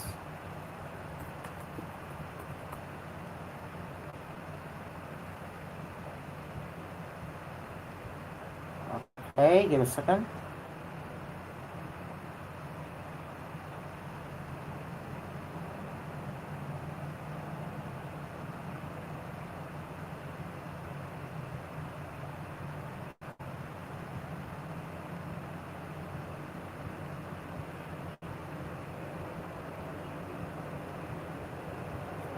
You know what?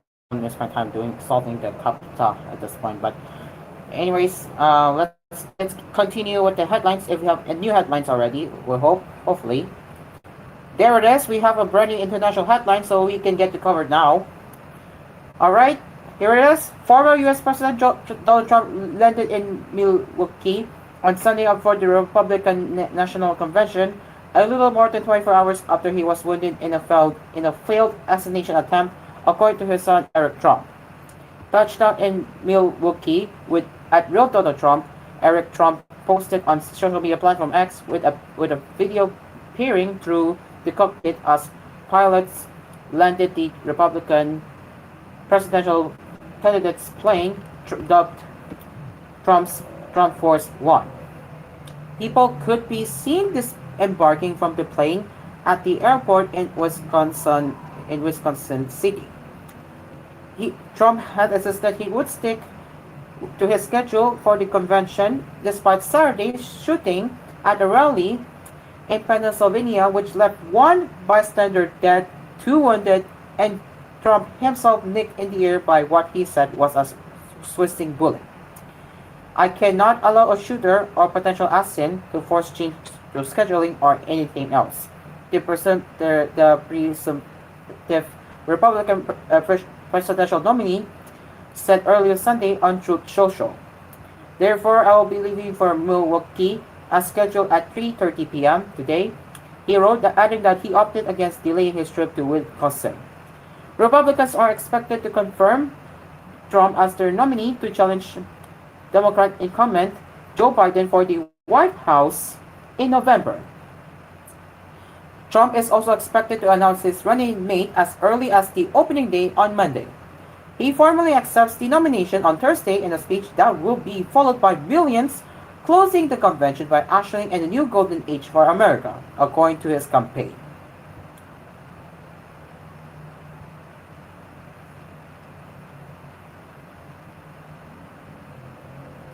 All right.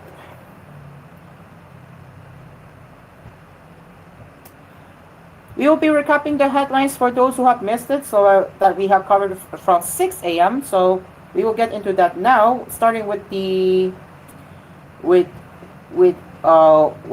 mom who is seeking for justice after her son died.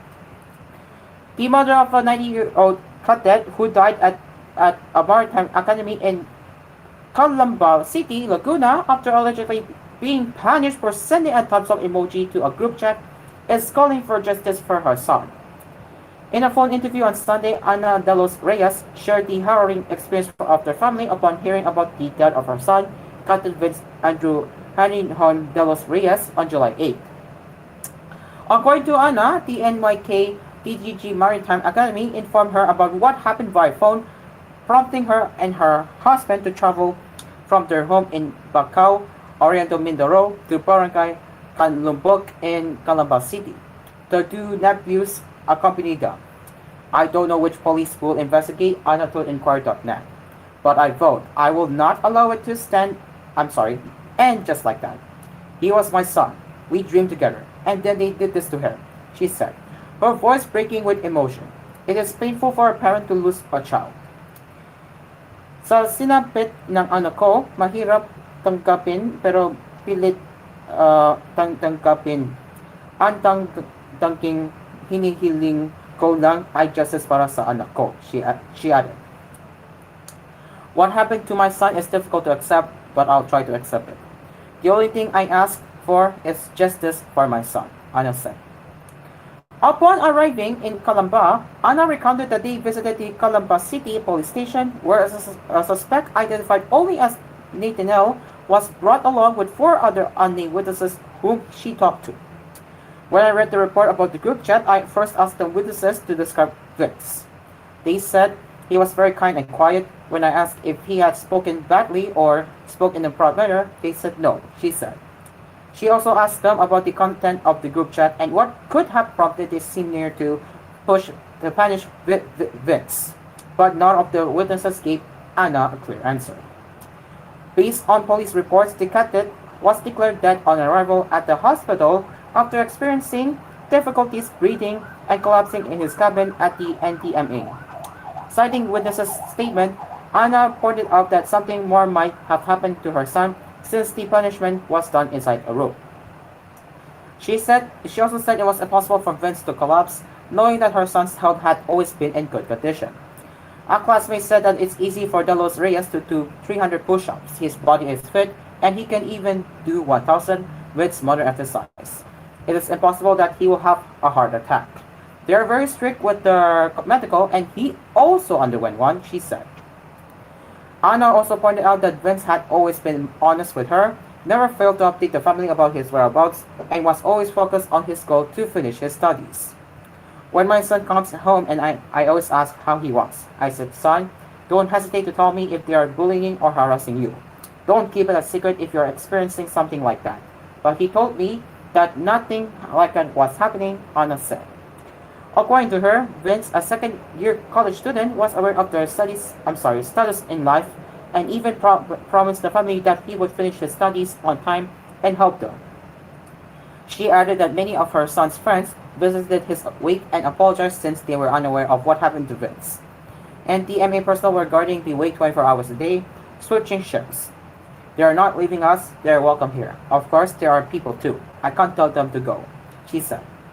Before the funeral, Ana said that Vince's body underwent an autopsy, but the results showed that the cause of death was undetermined.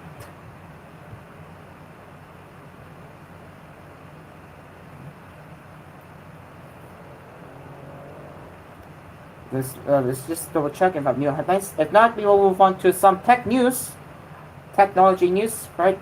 Let's go to tech news. Let's go to tech now.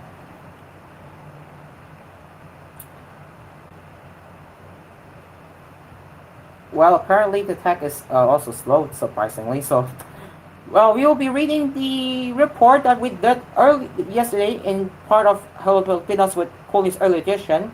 So we will be reading this again right here. So this is coming from ETX Daily Up that digital self-harm is rising and it's worrying among young people. So let's get into that now. A growing number of teenagers are engaging in digital self-harm, a practice that consists of anonymously posting or sharing hurtful content about themselves online, US research shows. girls and non-heterosexual young people were found to be significantly more likely to engage in this behavior.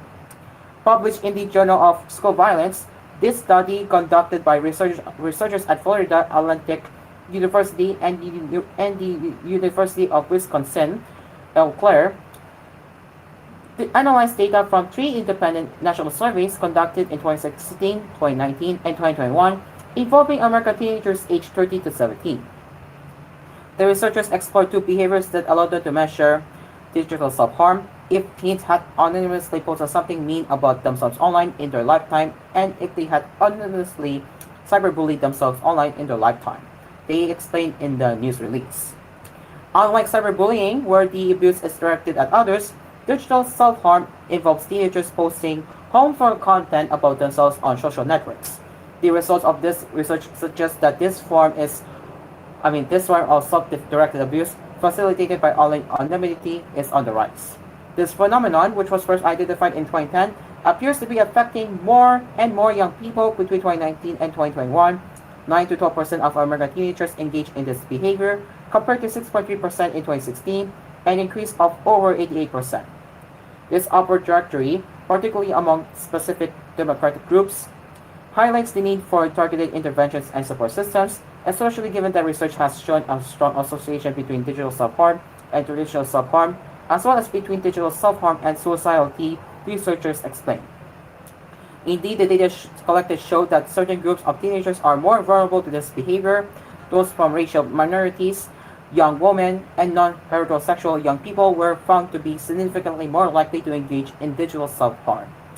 Digital self-harm has been linked with major issues such as bullying, depression, eating disorder, physical harm, sleeping disturbance, and even suicidal tendencies, explained study co-author Summer Hinduja. The motivations driving this vary, but can include self-hatred, attention-seeking, the desire to look cool, dark humor, or a cry to help. In effect, digital self-harm is similar to other forms of self-harm, only the medium differs. It's also critical to understand why young people engage in digital self-harm and help them develop healthier coping mechanisms, says Samir Hinduja. Moreover, it's essential that parents, educators, and mental health professionals working with young people extend support to all targets of online abuse in informal and conversational, as well as formal and clinical settings. Alright, we will be doing one international headline, and then we will be doing the repeat of cool weather that we did earlier at 6 a.m. hour. Alright, so let's go to Reuters now.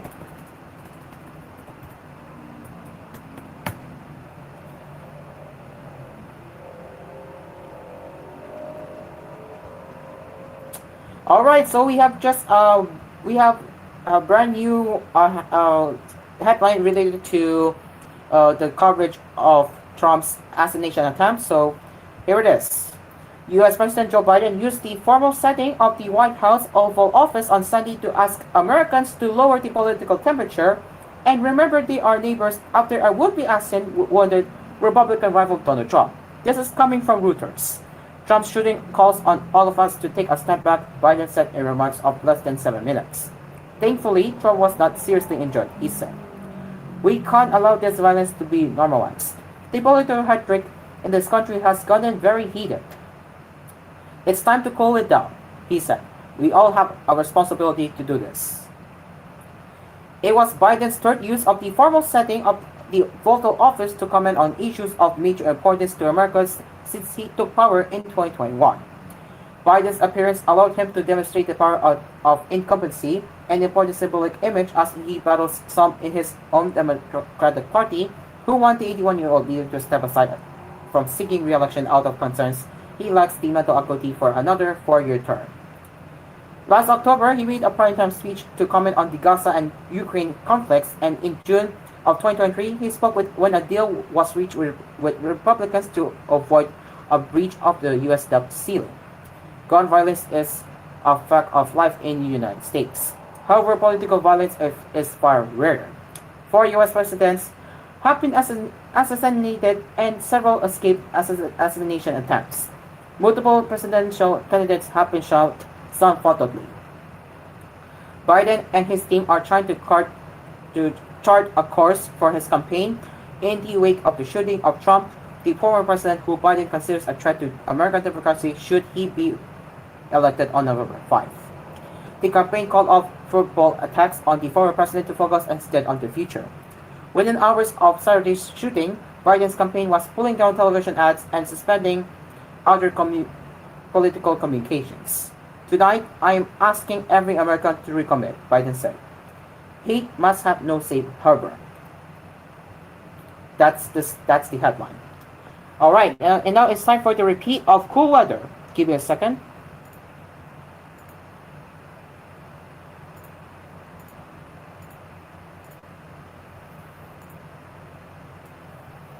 Once again, it is time for cool weather repeat, brought to you by the weather broadcast and weather specialist of Barina.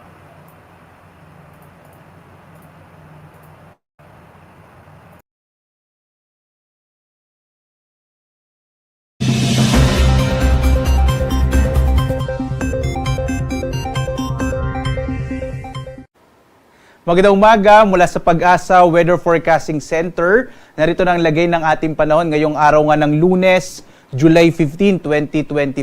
Simula na naman ang panibagong linggo dito sa ating bansa.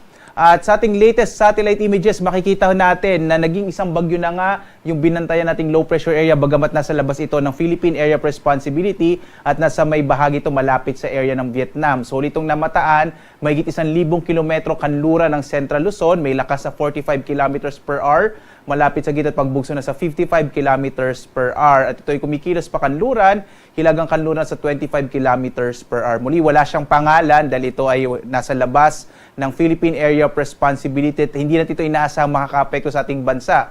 Malapit na nga ito dito sa may bansang Vietnam. Samantala, bagamat walang direktang epekto itong bagyong ito na nasa labas ng Philippine Area of Responsibility, patuloy na paitingin nito yung habagat na siyang magdadala ng mga pag-ulan, lalong-lalo na dito sa may kanlurang bahagi ng Luzon, partikular na nga sa may bahagi ng Palawan at Mindoro area. Kaya inaasahan pa rin natin ang malaking tsansa ng mga pag-ulan dito sa may area ng Palawan, ng Mindoro, Western Visayas, kasama din sa malaking bahagi ng Mindanao.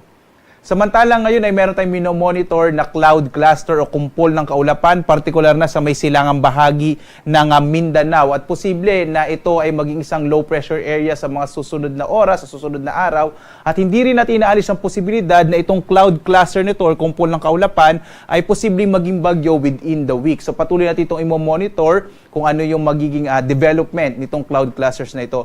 Bagamat sa ngayon, hindi pa natin masabi kung ito ay magiging bagyo, ay inaasahan pa rin natin na lalapit itong cloud clusters na ito sa Visayas at sa Mindanao. Kaya posible, simula bukas at Miyerkules, malaki pa rin siya sa magtutuloy-tuloy yung mga pag-ulan, partikular na sa may bahagi ng Visayas, Mindanao, kasama din yung area ng Southern Luzon. Kaya sa mga kababayan natin, dito sa may area ng Southern Luzon, Visayas at Mindanao, asahan natin this week, malaki yung tsansa na magiging maulan yung panahon natin sa paglapit nga nitong cloud clusters na ito na posibleng maging LPA at hindi tinaalis din yung posibilidad na maging bagyo. Samantala, dito naman sa may area ng Central Luzon, Northern Luzon kasama yung Kamaynilaan, inaasahan pa rin natin medyo mainit at tanghali pa rin yung mararanasan, pero mas malaki yung tsansa ng mga thunderstorms sa hapon hanggang sa gabi, dulot ng mga localized thunderstorms. Dito nga sa Luzon, narito ang ating inaasahang panahon para sa araw na ito. For today, malaki pa rin yung tsansa ng mga pag-ulan, partikular na sa may Occidental Mindoro, dulot nga ito nitong hanging habagat o southwest monsoon na pinaigting ng bagyo na nasa labas ng Philippine Area of Responsibility. Samantala sa nalabing bahagi naman ng Luzon, patuloy na makararanas ng mainit na temperatura pero posible pa rin yung mga pag-ulan sa hapon hanggang sa gabi. Posible din yung mga early morning rain showers kasi yan yung isa sa mga katangian din ng habagat. Agwat nga na temperatura natin sa Lawag na sa 25 to 33 degrees Celsius, sa Baguio 17 to 25 degrees Celsius, sa bahagi ng Tuguegarao 26 to 35 degrees Celsius, dito naman sa Kamaynilaan nasa 26 to 32 degrees Celsius, sa Tagaytay naman nasa 23 to 31 degrees Celsius, habang sa area ng Bicol, partikular na sa Legazpi City, 26 to 32 degrees Celsius. Dumako tayo sa Palawan, Visayas at Mindanao. Dito nga sa Palawan, inaasahan din natin ang maulap na kalangitan na may mga pag-ulan, dulot ng hanging habagat, yung agwat ng temperatura sa Kalayaan Islands, 24 to 30 degrees Celsius, sa Puerto Princesa naman 25 to 30 degrees Celsius, excuse me, magiging maulan din dito sa may bahagi ng Western Visayas habang ang nilalabing bahagi ng Kabisayaan ay makararanas ng mga isolated rain showers and thunderstorms. Agwat ang temperatura natin sa Iloilo, 25 to 31 degrees Celsius. Sa Cebu naman, 25 to 32 degrees Celsius at sa Tacloban, 25 to 32 degrees Celsius. Dito naman sa Mindanao, posibleng medyo mabawasan yung mga pag-ulan na ating nararanasan, partikular na dito sa may area ng western section ng Mindanao. Pero inaasahan pa rin natin yung maulap na kalangitan na may mga pag-ulan, lalo na doon sa mga lugar na ilang araw nang nakakaranas ng mga tuloy-tuloy na pag-ulan. Iba yung pag-iingat po. Inaasahan nga natin, kagaya ng binanggit ko kanina, may papalapit na cloud clusters, kaya simula bukas at Miyerkules, magiging maulan na lalo sa may silangang bahagi ng Mindanao, yung area ng Caraga at Davao Region.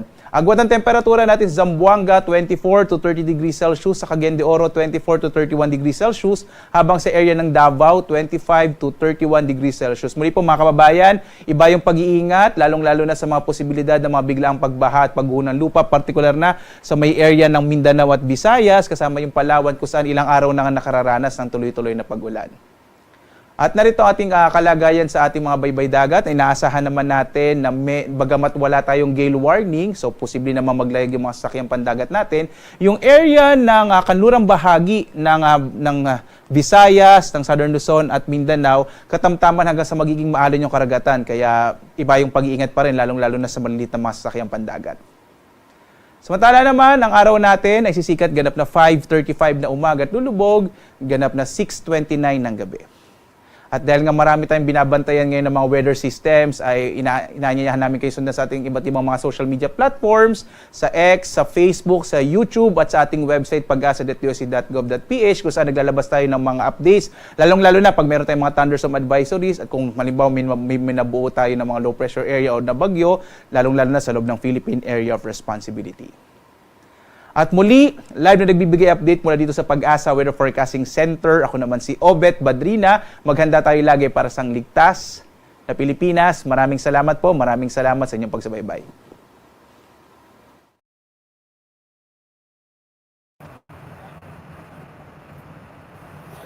All right, that was the cool weather repeat from Obed Barina.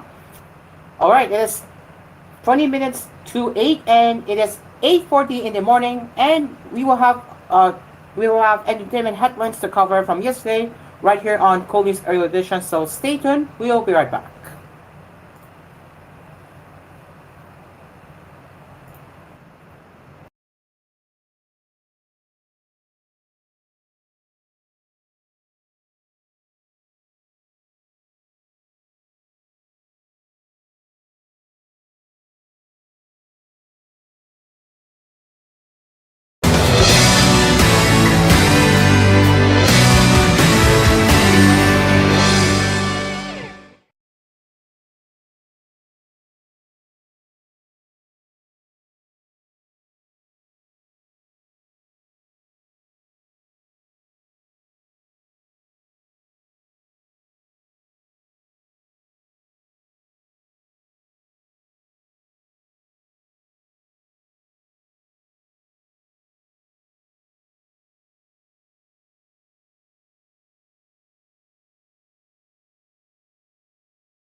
Welcome back to Cool News Early Edition. It is now 30 minutes to 9 and it's 8:47 in the morning. Now we will be covering entertainment news.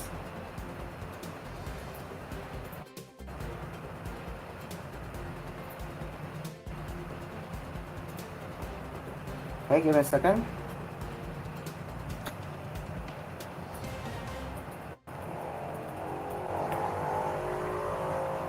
Alright, so we're checking my source that I always go to for cool news. And sure enough, we do have a new headline, but that's already, we already read that earlier. So now let's go to entertainment now.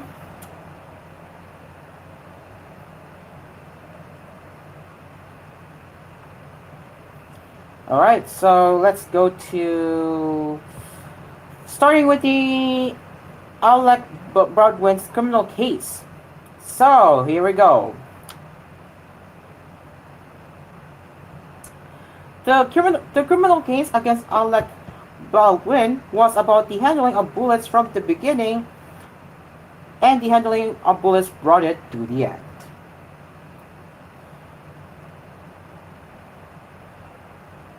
When cinematographer Alnia Hens was shot and killed nearly 3 years ago on the New Mexico set of the Rust, one question obsessed authorities, yet was never definitely answered. How was it possible that live Loretto rounds had gotten into the mix with the blanks that traditionally make movie gunfire, and the dummy rounds that play the role of bullets on screen, then into the revolver that Baldwin in character was pointing at Hutchins. Evidence that Baldwin's attorneys unearthed as part of a possible explanation, ammunition turned over by a man who walked into the Santa Fe County Chief's office in March, brought the actor's involuntary manslaughter trial to a swift and Friday, when a judge ruled prosecutors had improperly failed to share that evidence. One of the special prosecutors on the case, who resigned just a few hours ago before the dismissal, told the Associated Press on Sunday that the judge's decision was correct. When you step back and you think about, okay, could the defense have made use of this in preparing the defense? And the answer is possibly yeah. Then the proper remedy should be dismissal. Erlinda Ocampo Johnston said, adding that it's unfortunate that the jury never got to hear the facts and make a decision. With the trial ended in its infancy, it is difficult to say whether the case made by Baldwin's elite and expensive team of lawyers would have shed light on the life rounds question or would have muddied it further. But the dismissal shall of one of the final avenues where the bullet question could be dismissed. I feel like this entire case has run its course and we will never know, said John Day, a New Mexico attorney who followed the case, but it's not involved in it. You can't redo a bad investigation. Once it's done like this. There's really nothing else that can be done. The other special prosecutor, Carrie Morrissey, and other authorities said they are nearly certain of the answer to at least who brought the live rounds onto the set, if not how they got into Baldwin's revolver. Hannah's Gutierrez Reed, the film's armor, who was convicted in March of involuntary manslaughter and got the 18 months in prison Baldwin might have gotten if he had been convicted. Photos found on Gutierrez Reed's cell phone, showed her with the box where the bullets came from, according to testimony this week from a crime scene technician. And at the hearing that led to the case dismissal on Friday, Kentney, who provided the firearms and some of the blanks and dummy rounds to the set of Rust, testified shortly before Rust, Gutierrez Reed had called and texted him about shooting live ammo with the guns to be used as props in the Nicolas Cage film The Old Way, which she was working on in Montana. I said absolutely not, and it's a big mistake, Kentley said from the stand. I even said it always ends in tears. Baldwin lawyers started to suggest that authorities had under-investigated Kentney and had an overly costly relationship with him, and they had looked away from his possible responsibility for the live immunization because Gutierrez Reed could be tied directly to Baldwin. The defense didn't get to provide the true version of this story because the trial ended so quickly. Police and prosecutors say there is zero evidence that Kidney is responsible, and he testified Friday that he was absolutely certain he had not been the source. Gutierrez Reed is appealing her verdict as she serves her time. Her lawyer says he is planning a new motion to dismiss after the Baldwin ruling.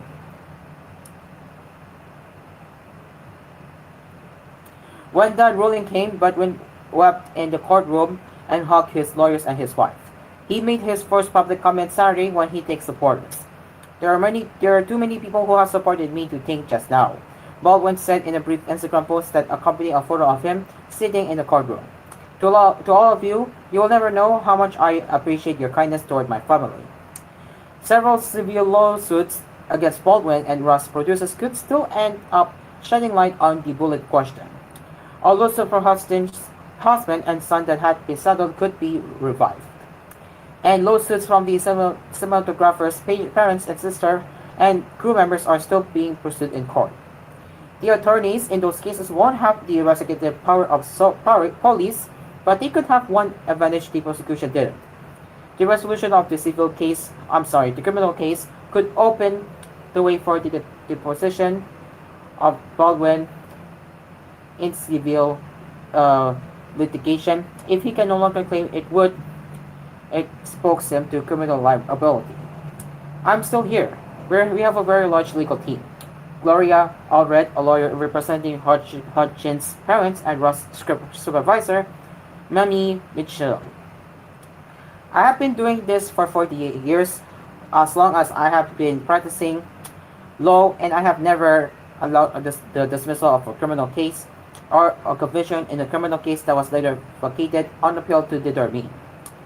Allred said she doesn't know how long it will take for a civil trial to come, but however long it takes to persevere, we want to win accountability and justice for the untimely tragedy of losing this beautiful, talented cinematographer, she said.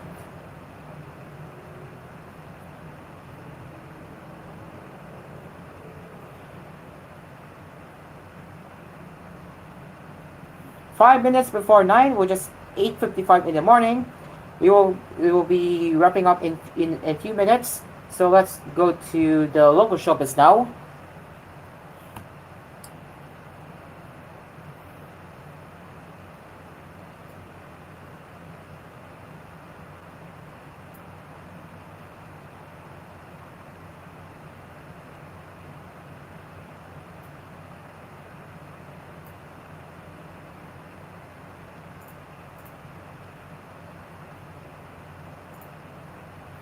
Alright, here it is. Dominque Roque is moving forward with his life after his mutual split with ex-financier Bea Alonso, saying he is keeping himself busy. Roque said in a Balitang Hire report broadcast Thursday, July 11, that he didn't have anything to say when asked if he initiated the breakup between himself and Alonso. Wala naman ako I have nothing to say, he said while laughing. Meanwhile, in a GMA News report, the actor said he is moving on with everything and he's keeping himself busy with life after the split. Moving on with everything, work, family, and keeping myself busy sa mga bagay-bagay with things, he said. The ex-couple announced their engagement in July 2023 when Roque proposed to Alonso in Bataan. They eventually called off their engagement in February 2024. In an interview with Tatler Asia, Alonso said they ended their engagement in January, a month before making it public. She also disclosed that their breakup was mutual, and while they tried to make things work, they both decided they didn't want to tie the knot anymore.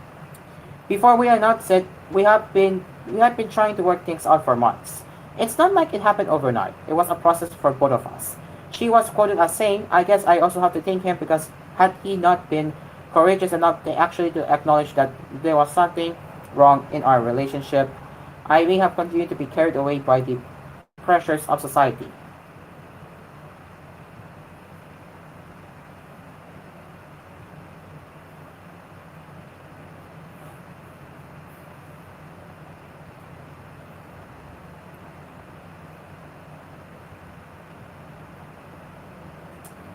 And Mika from Bini is recovering from kidney injury as she was able to perform during the Ghost Group's recent show after she sustained a knee injury due to an undisclosed incident. Lim's condition was announced through a statement shared on the group's official X formerly Twitter page on Friday, July 12, hours before the show. Mika has suffered a minor injury to her left knee and will not be able to perform tonight at the Pure Goats Thanksgiving concert. Rush assured she is okay and recovering well, the statement read.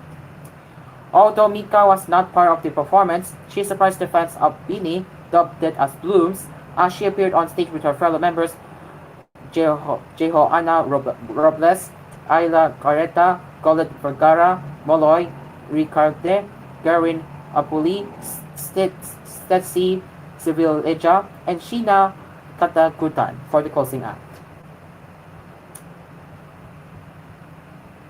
Mika, through her Instagram stories, gave a glimpse of the event and showed herself standing on stage beside her fellow Beanie Girls. Aside from Beanie, also a performer at the event were P-pop boy group SB19. Meanwhile, Beanie dropped their latest single, Cherry on Top, which aims to bring the P-pop superstars to the global stage with its infectious hook, uplifting beat, and milestone video. The track's music video has gathered more than 4,700,000 views as of this writing. Alright, 1 minute before 9, and that is it for Cool News Early Edition. As always, thank you so much for joining us whenever you just joined with us earlier at 8 a.m. hour, or you have been here since we started Cool News Early Edition at 6 a.m. hour. With that being said, we will be back with more headlines later with Cool News at 11 a.m., Cool News at noon, Cool News at 4 p.m., 6 p.m., and Cool News Prime Time at 9 p.m. And finally, if you have any news clips or feedback you want to send to us, you can send an email to us at tvh.philippines.news@gmail.com. Until then, I'm Aspir. Hope yourselves a very good morning, stay safe and take care, and we will see you later for more headlines at 11 a.m. Goodbye for now.